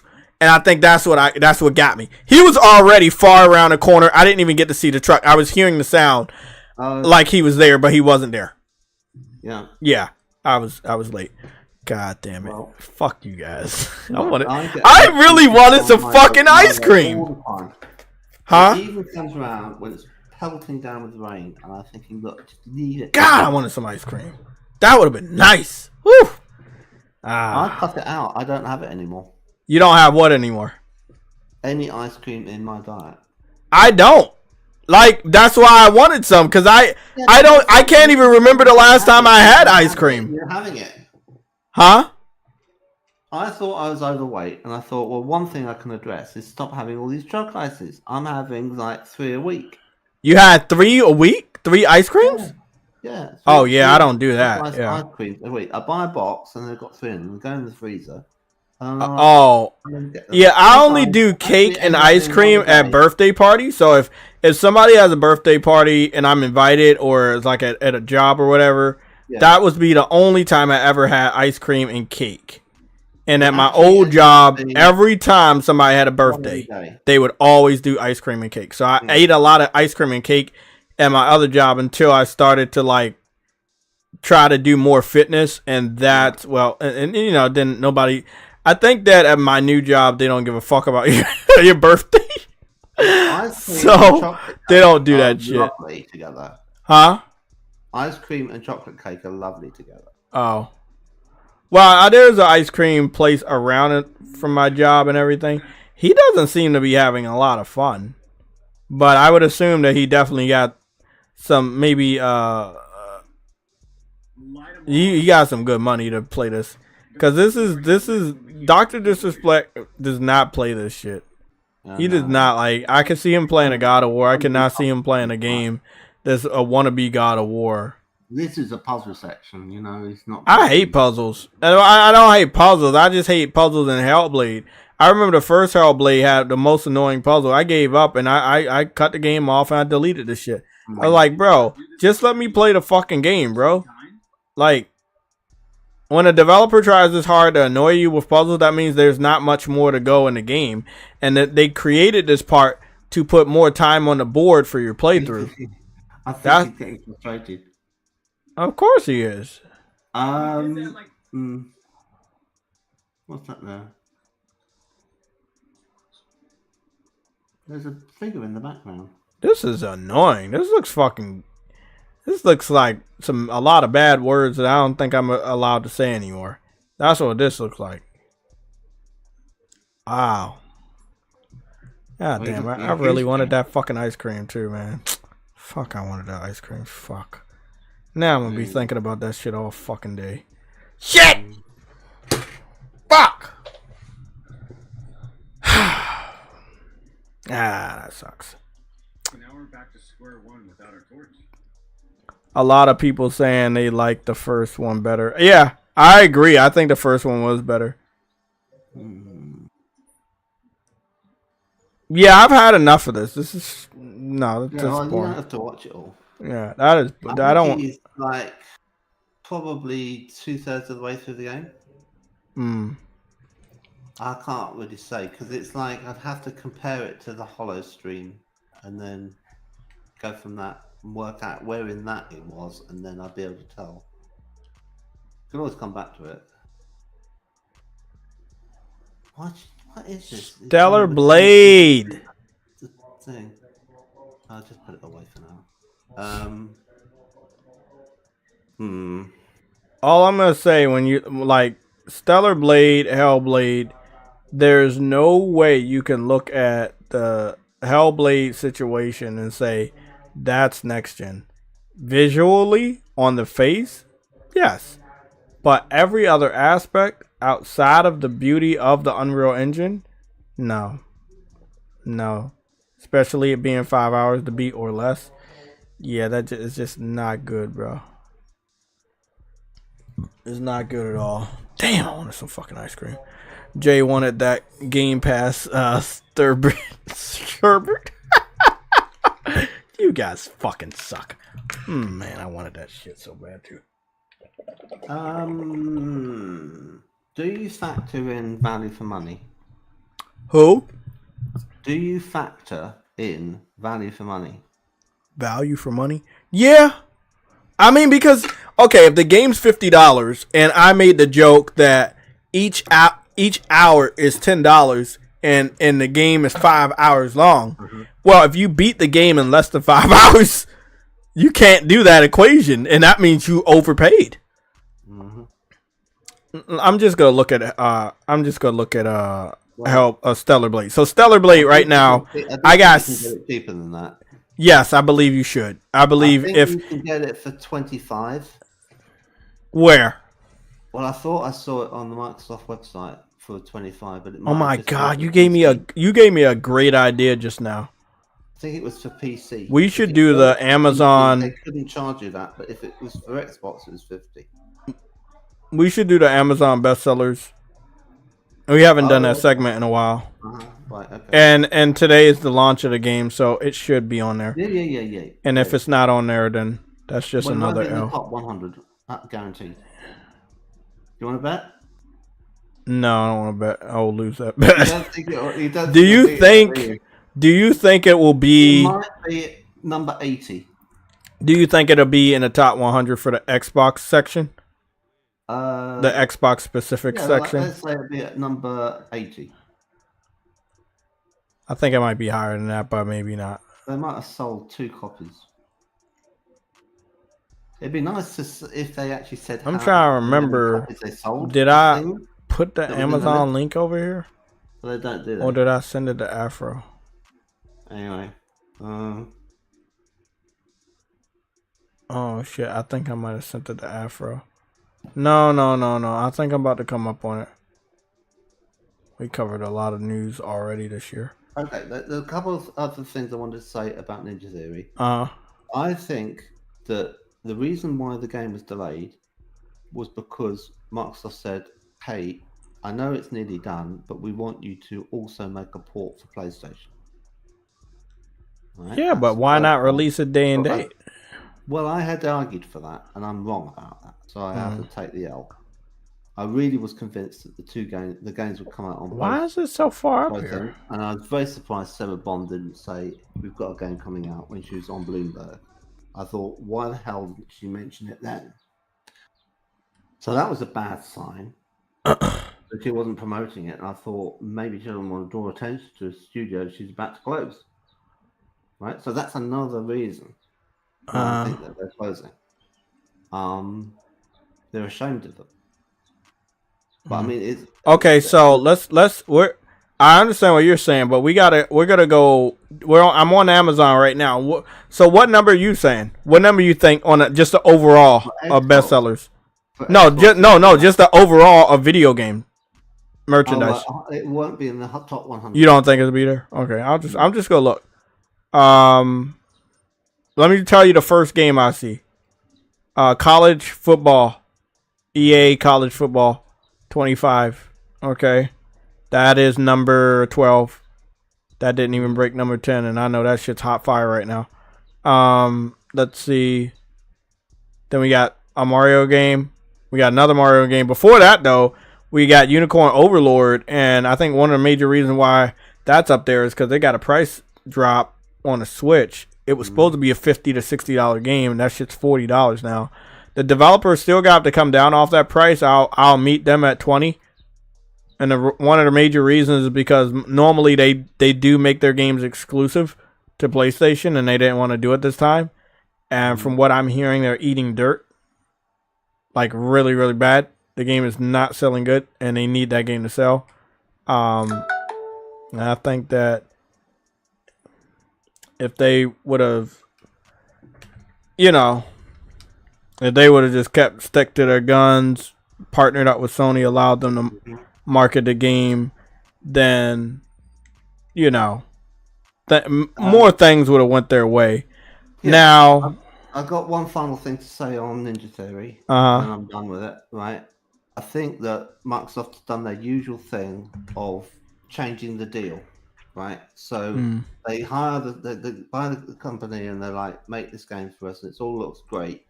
And then when it gets to the point where they've acquired ABK, or they're working on acquiring ABK, and they have to pay over the odds for it than what they were going to pay, their money supply gets tight, and they're looking around thinking, I think we're going to have to close some studios. And then they look at this game that's coming out and say, we can't close it before it comes out, but we'll close it after it comes out.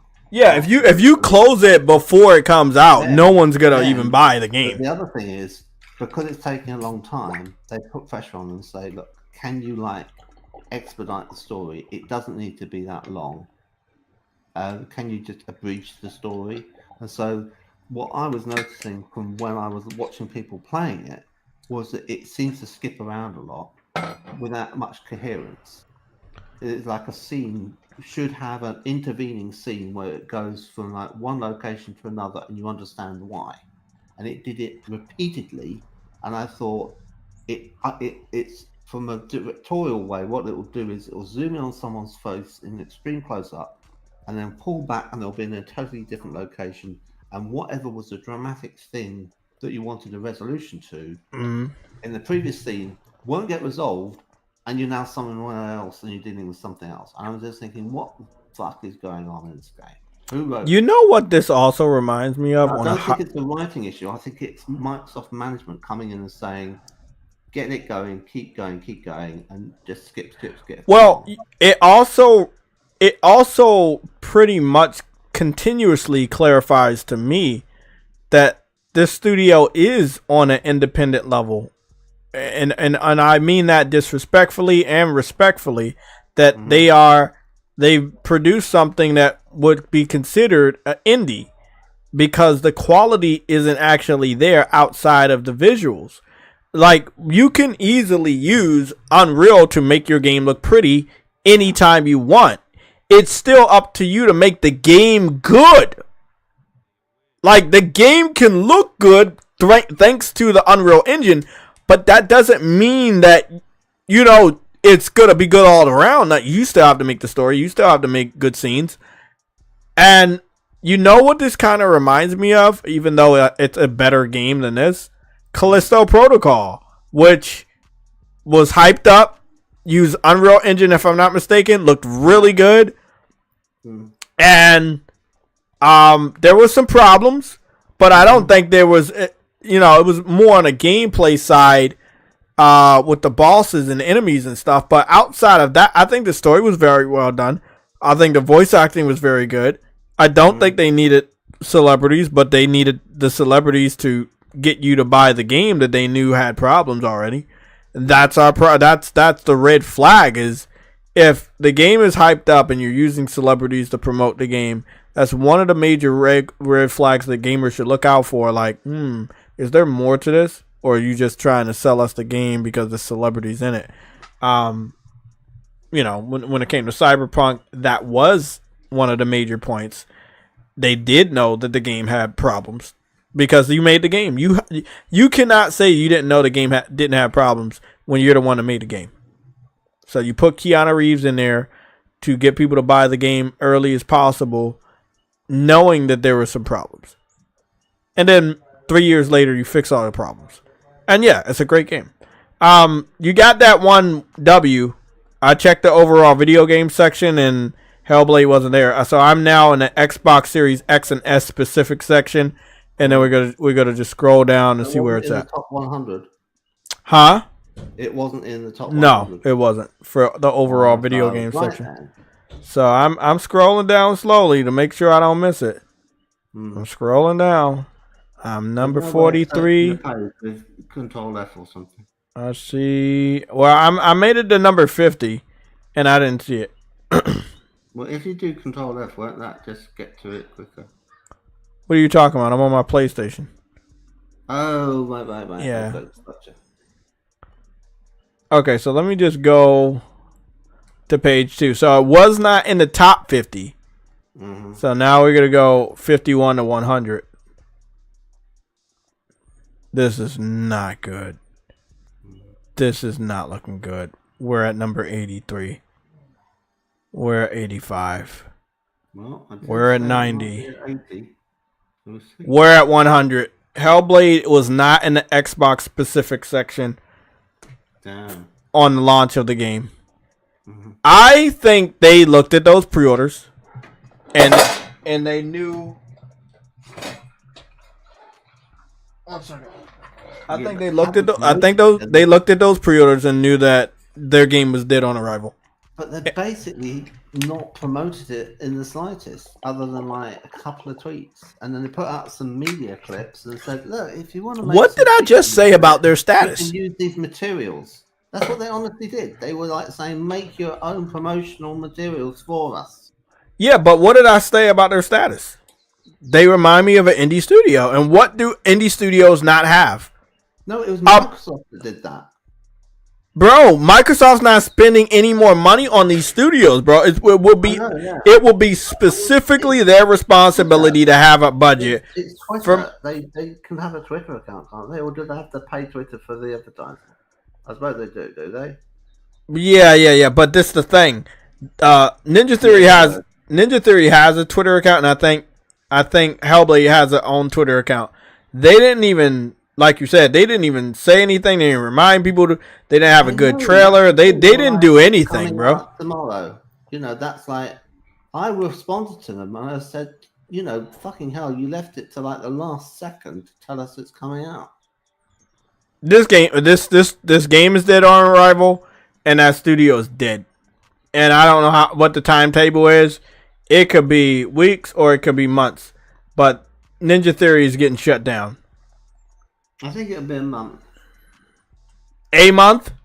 A month. You think so? July? They wanted to try and make some money out of the game. They don't want a big stink around it. Bro, but PR just on a physical section, though, like, it's not even in the top 100 for Amazon.com in the United States, bro. Like, on the Xbox specific section, too. Like, they are completely ignoring that game, bro.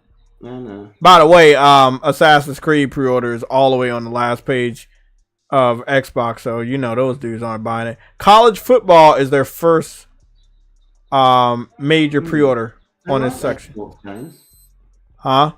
No, they like their sports games. That's why. Oh, they love their sports games. Ought to buy EA, and they ought to get rid of their consoles and then go third party, buy EA.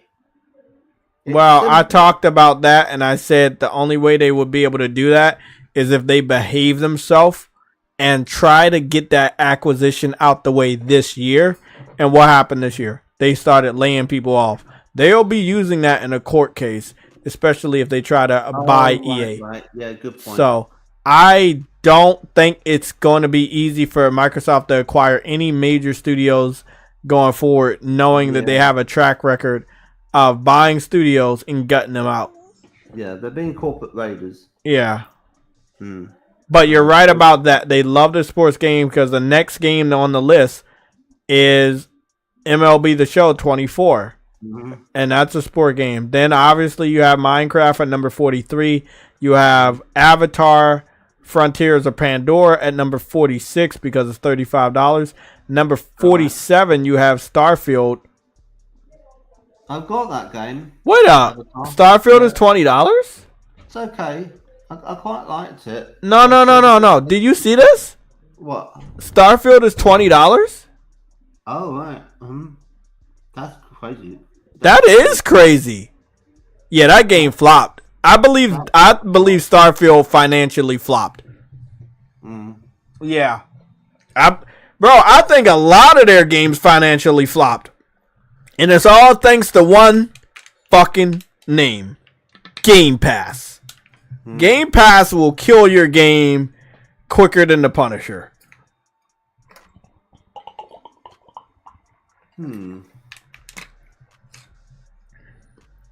Quicker than the Punisher, bro.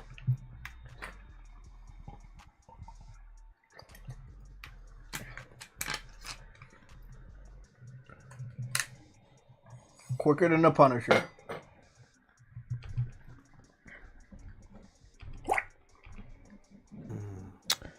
So, the connection between all of this is just, you put your game on Game Pass, it will die. And it doesn't matter if you're a studio that is world renowned. I think the only major exception is going to be a game like Call of Duty, which is just so synonymous with casuals and so popular around the United States and the world that I don't think it going into Game Pass is going to make people not buy it if you're not on Xbox. I do believe putting it on Game Pass on Xbox, you're gonna cannibalize your sales, definitely. But if people on PlayStation and PC continue to buy Call of Duty this year, it won't matter. Now, the real question is, will some PlayStation fans wake up to the fact that they have to pay $70 for Call of Duty and Xbox fans don't? And do boycotts? And that's the question. Well, it's not like that for me. I have all the prices for Starfield are a lot more for me. You said what? It's not like 20 for me. It's like it's 70 and 100. And on Amazon in UK? Yeah. That shit's so weird, bro. Like, I don't understand it. But that's a deal. I'm gonna be honest. As boring as Starfield is, a lot of discs I want to get rid of. Huh? They must have a lot of discs that they want to get rid of. Let's talk about it. So this is the thing. I've got $60 that's down from 70, and that's the disc. And then I've got $70 for the download code. You don't even get physical. There's more. Well, see, in the United States, right? And this is Amazon in the United States. I would assume that most Xbox fans played this digitally through Game Pass. So that would mean it makes kind of sense what you said. They probably have a lot of disc, and no one is buying this shit anymore, and they need it out of there. That's bro. Do you understand how big of a deal that is? That's $20.48. That game is cheaper than Avatar. Down from like 70. Down from 70, bro. Yeah. That game is cheaper than Avatar, bro. That shit is cheaper than Avatar. Avatar was more money than that. I spent full price on that when I got it. That's wild. That's half price from what it was. And it's like, I only bought it a while ago. But the problem with that game is it got terrible controls. And it's a tragedy because it's really quite good, apart from the controls. Yeah, I remember you were a pretty big fan of trying it out. Yeah. Like, how bad are the controls? Well, I mean, it's not like the movement or anything is the problem. It's like the assignment, the button assignment, the jump and everything. It's just like in a really weird location. And you think, okay, well, that's not a problem. I will go and use the accessibility settings to change my controller so it can be mapped. And that doesn't really help. And then you find that the game lets you remap buttons. But it uses so many buttons you need all the buttons represented in the game. Otherwise, you can't play the game. So there's only so many ways that you can rearrange it. And I was puzzling over it for like 2 hours, and I couldn't find another way of rearranging them. So they've made it so like there was like 1 or 2 buttons that were like unassigned, like D-pad buttons even, right? Like up on the D-pad wasn't used for anything. Then you could have like, I will occasionally need this feature, but I'll just put it on up, and then it'll be like great. It's because it wouldn't let you play the game unless everything had to have a home in the controls, right? So and there's just no other way of having it really different than the way it was originally. So there's no point providing you with a way of changing the key bindings, the controller layout bindings within the game. So it's just like, why? But anyway. I suppose what I have to do is I have to have default controls and just get used to them being weird, which is like, yeah, quite possibly hell for me. But I mean, now I'm not playing Call of Duty anymore. Pixar has begun layoffs of 14% of its workforce. So I'll get back to playing Avatar, I suppose. You heard me? Pixar from Disney has laid off 14% of its workforce as it shifts focus away from Disney Plus.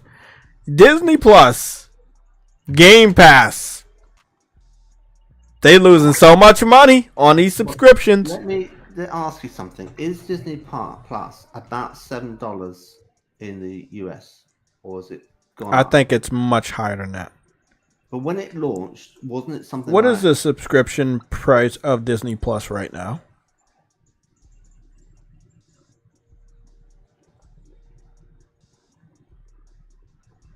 It says $7.99.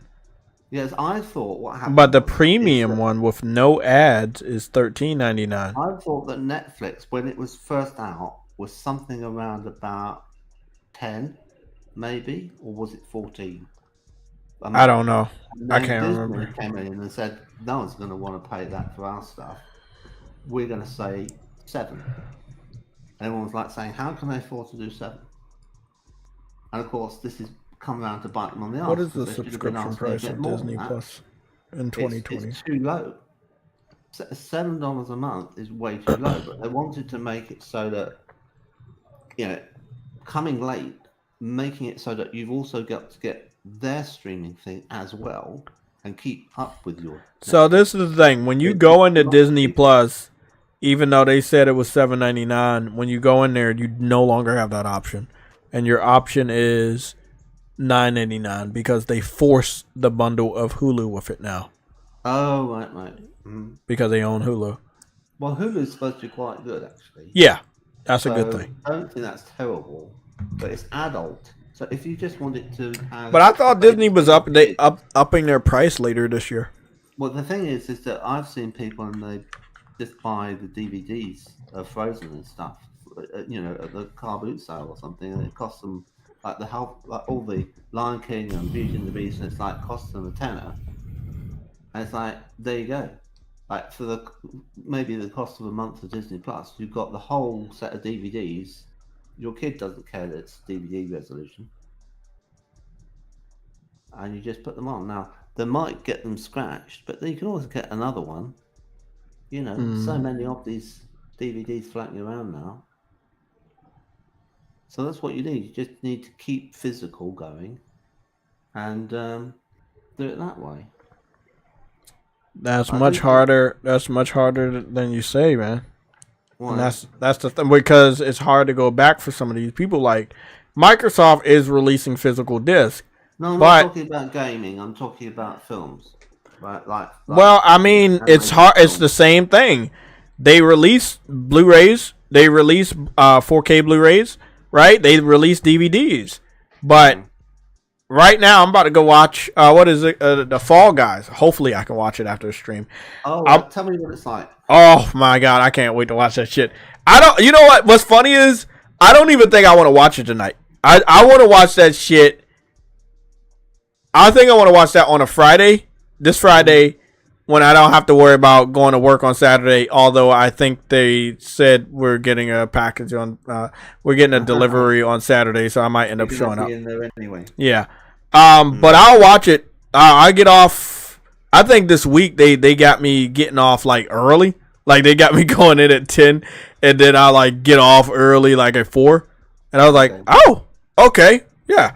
But that didn't work out today. That didn't work out today because I stayed way past 4 today, and all the way until almost the time when we were supposed to go live, which is why I was so fucking late today. But I'm getting those hours, so I'm gonna like the way my check looks. Yeah, but that's all I'm saying. Everybody's still doing physical, but the convenience of a subscription service and streaming stuff really rapidly, or piracy, obviously, or in the case of Xbox, you just have Game Pass, which is similar to what's going on with Disney Plus. Like, why go to the movie when the movie might end up on the service really quick? Why buy the game if the game's already on the service? Yeah. And this is just get rid of the service and force people to go back to buying individual media. But you don't, then you're going to deal with these problems, financial problems, for the rest of your days. Everything seems like it's getting worse, bro, out here in the world. I don't want to be that person, but you have Red Lobster announcing bankruptcy yesterday. You have IGN acquiring multiple gaming outlets. I mean, what the fuck is going on here? Like, it's a recession, so there will be consolidation from the companies that have the biggest pile of cash. It's so insane. But it can be unexpected. You might see Nintendo acquire Sega or something. You're thinking, what the fuck? Nintendo acquired somebody, and it was I mean, they might do that just to say, look, we've had Mario and Sonic together in lots of games. I would love that. Let's just acquire them. Yeah, right? I think that would be. I would love to see Nintendo acquire anyone, even if it's Sega. I think them and Sega make a great match, a match made in heaven. But that would only be if Nintendo's has the balls to actually make a big boy console next time. And I something's telling me I don't think so, but I'm hoping Nintendo can get their shit back together. Not this time, I don't think.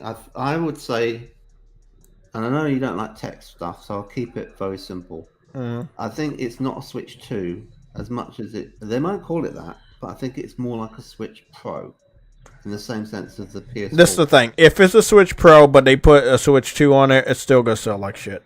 It's going to sell amazing. I think they might want to avoid the curse of the Wii U. Yeah, they don't want to call it a Wii U. Switch U. In terms of capability, it's not going to be like a new generation. Because whenever they do a new generation of something, it's usually got a gimmick.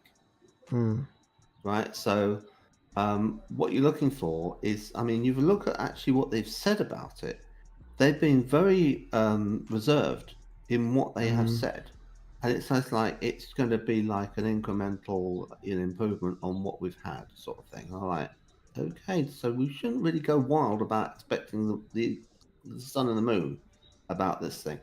Now, they've already done an OLED Switch, which is a bit more money, right? Got quite a nice screen. So that needed an improvement. And then they go off and say, well, look, you're not hardly going to get the next one that comes out to not be OLED. So that's going to be OLED. Now, is it going to be a bigger screen? Is it going to be a more high-resolution screen? And I would say possibly not. Right? They might keep it as it is. It's not going to go 4K or when it's going to fit in your pocket because you won't see the benefit. You're going to look at the pixels and they're going to be minuscule. So it might be 1440. My question. Let me ask you a question. It's not going to be 4K. I know the answer. Cell phones, right? They have some really amazing technology, but they're super expensive. Yeah. Okay, but I have a phone from another country. Most of my phones I would say in the last 7 years have been from another country, right? And this phone right here was like $230. It does everything an Android phone does. It's fucking awesome, and it was only $230. Mm-hmm. Most phones that do what this phone do are not gonna be $230. They're gonna be well above that, $700, $800, something like that. Now I was curious to look at the higher models of this phone. So this one's a Redmi Note 10. I looked at Redmi Note. I looked at the Redmi Note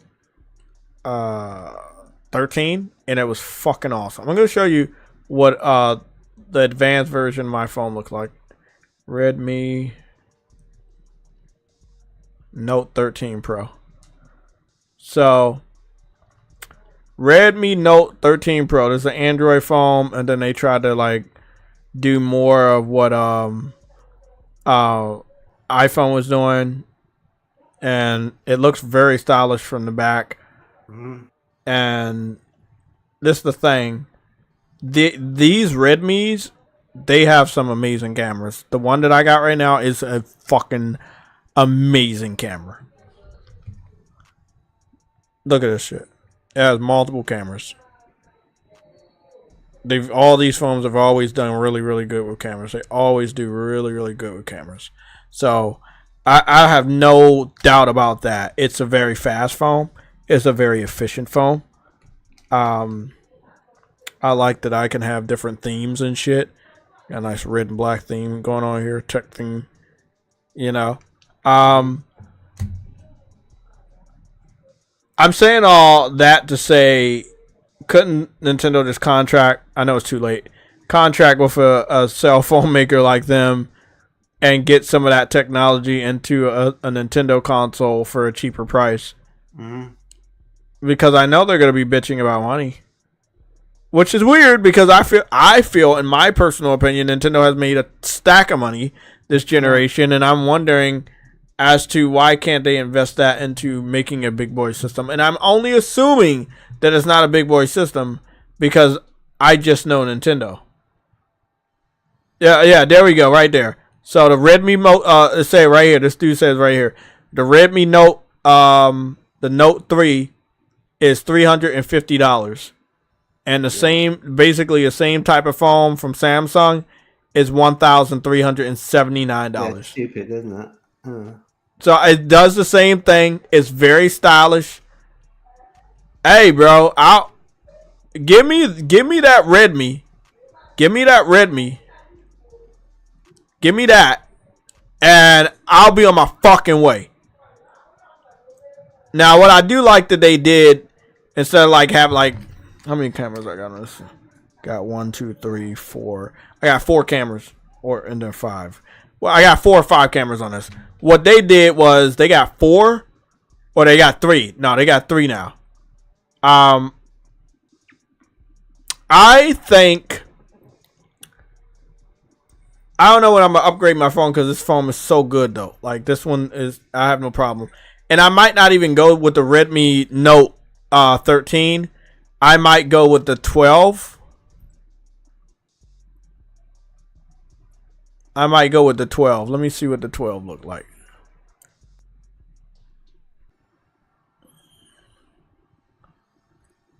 Yes, it's similar to what mine looks like right now, but the cameras on the back are bigger. And I'm guessing the price on this was like cheap. Yeah, because it's similar to what iPhone was trying to do. As you can see where they got their fucking ideas from. I might just upgrade to the Redmi 12. I don't need to go to 13 just to be flashy. I'll go 12 and upgrade. That shit's crazy though. Like, I feel like Nintendo could definitely contract some cell phone makers. Look at it, bro. Look at that. Oh my god, look at that fucking phone, bro. Look at those cameras on the back, bro. What the fuck? Hey, bro, I don't know how they gonna do the cameras in the next couple of years because they just don't know how to like put those cameras. What the shit? What is that? That's crazy. The one with the circle. The one with the circle in the back of the camera. That is insane. Oh, that's crazy. Oh, wow. Oh, there it is right there. The battery drain test. Look at that. I just don't know what's going on, bro.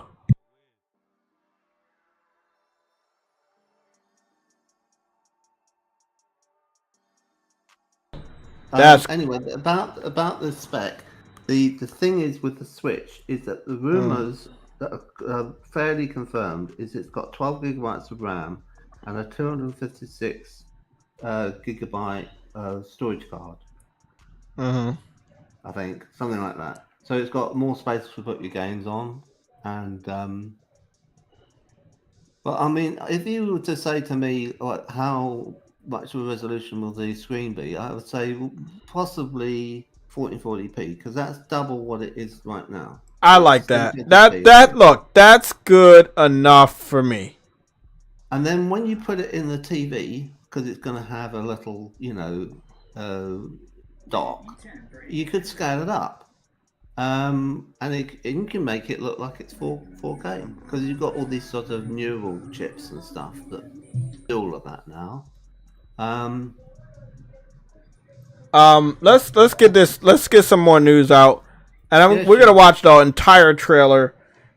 Kingdom Hearts, the entire series is finally coming to PC. Okay. I thought it was already on PC, but I guess it wasn't.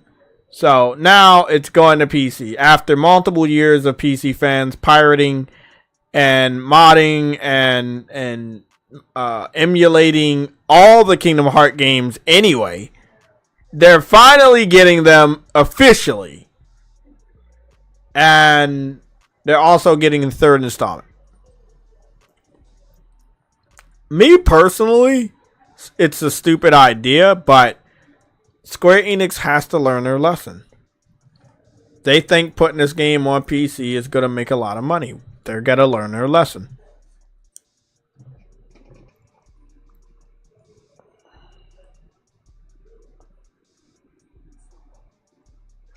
And they're porting them, but I don't know how much they've upgraded them. I think the only real way to see how much they upgraded these versions is to look at the third installment that uses Unreal Engine, because that was a very, very beautiful game, no lie. I like Kingdom Hearts 3 is fucking gorgeous. They did such a great job, so we'll see what it looks like. That's very impressive.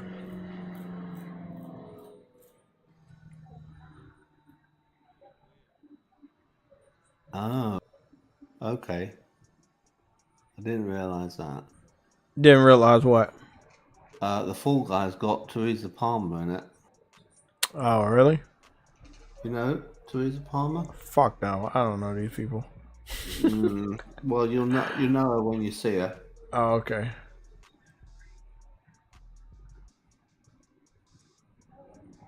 This shit, wow, bro.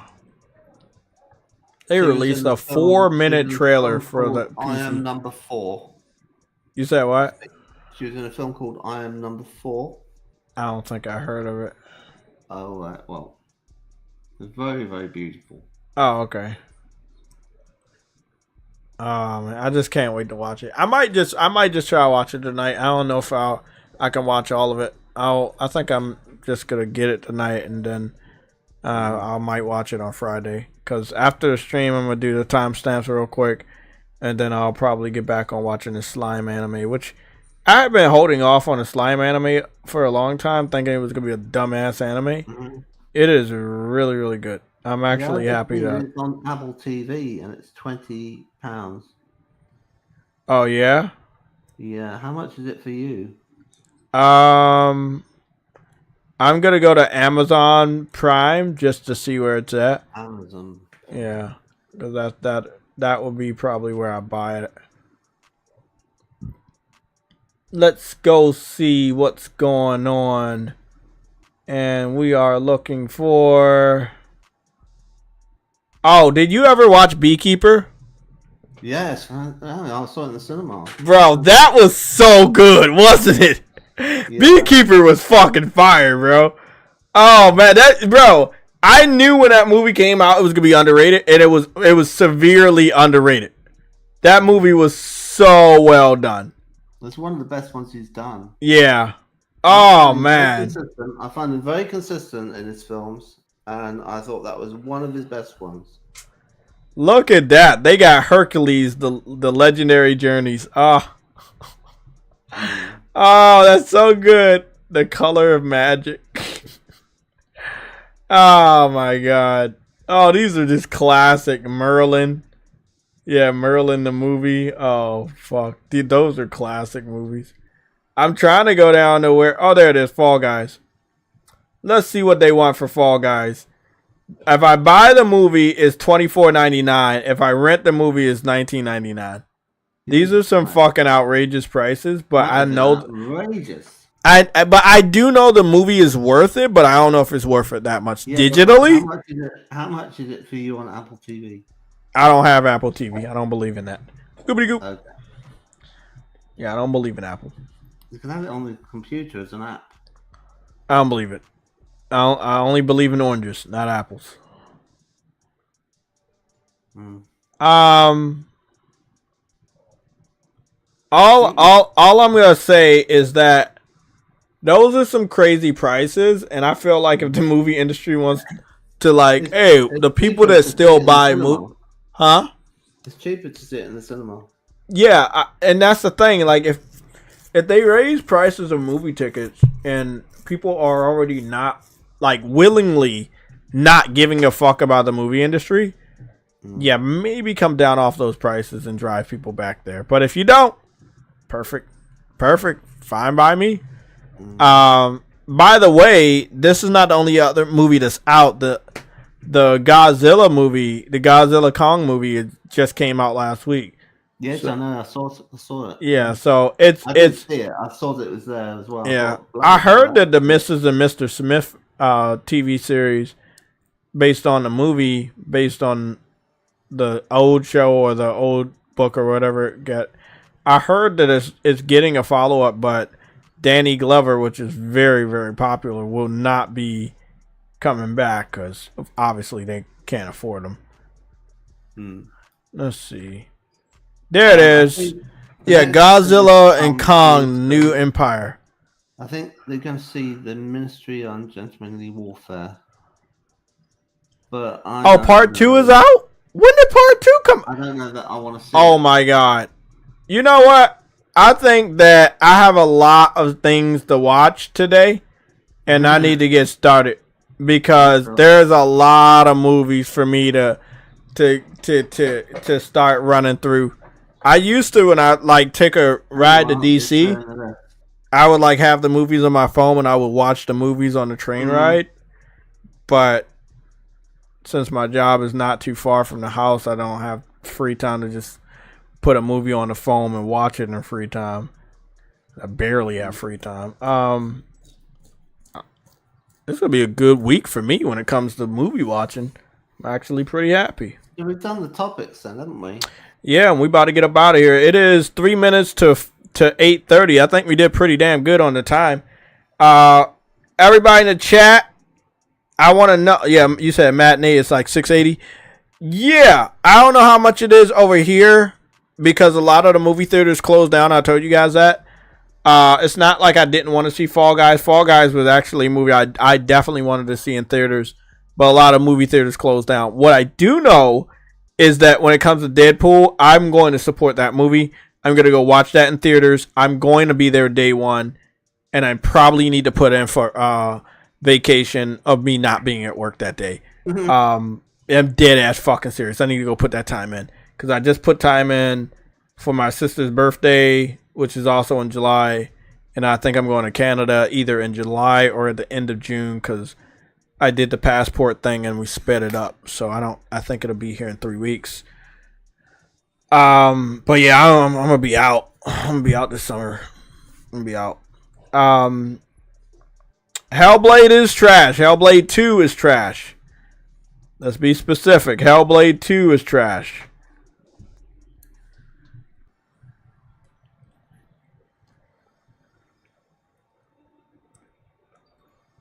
Yeah, it's sad about Red Lobster. I don't even eat there a lot. I think I ate there one time in my whole life. And I'm not a lobster fan. But, yeah. I mean, it's getting rough out here. Not everybody got time to, you know, or money to keep going to Red Lobster every fucking day. So, yeah, they losing money. Like, if we don't spend money, these businesses are gonna go away. And if they want to keep raising prices, then of course nobody's gonna go there. So, damned if you do, damned if you don't. At this point in time. Well, everybody, it's been real. I'll be seeing you guys on Thursday at the same exact time, 5:30 this week, because I'm working all week. I want to thank you guys for your patience. I want to thank you guys for being here. Yeah, I don't have a problem with Red Lobster. It's just I don't think everybody can afford going to Red Lobster every day for them to get enough money to stay afloat, you know. And seafood prices are expensive too. So being able to secure that amount of product for the customer and knowing that you have to pay higher prices, probably one of the reasons why they filed for bankruptcy. Nice. Prince G going to Hawaii this summer. Good shit. Somebody said Red Lobster's trash. Getting by off the brand name. Quite possibly. Quite possibly. Okay, everybody. You guys have a great night. I won't be gaming tonight because I'll just go do the timestamps and probably watch a movie or start downloading these movies. And maybe get on a little bit of anime and watch that. No workouts. My arms are fucking sore and useless. So I'll be going back to the basic workouts until my arms are not sore that much.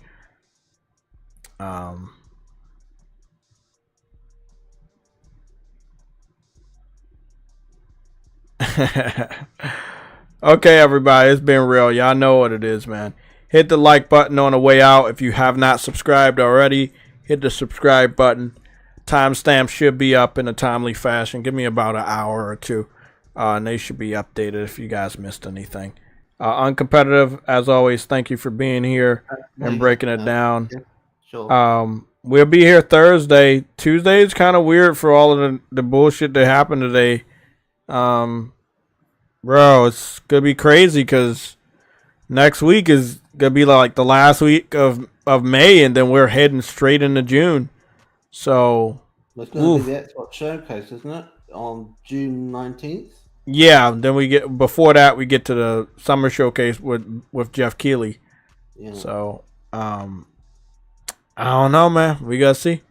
Because if I was Microsoft, and I know they're gonna do a fan fest, they normally do the Xbox Fan Fest. I have not heard shit about the Xbox Fan Fest so far this year, if they were gonna do it or not. And I also didn't hear if they were gonna do a live studio audience for the Xbox Showcase. So, hey, shit's gonna be very interesting. I can't wait to break down all these secrets and news. Okay, have a good night, everybody.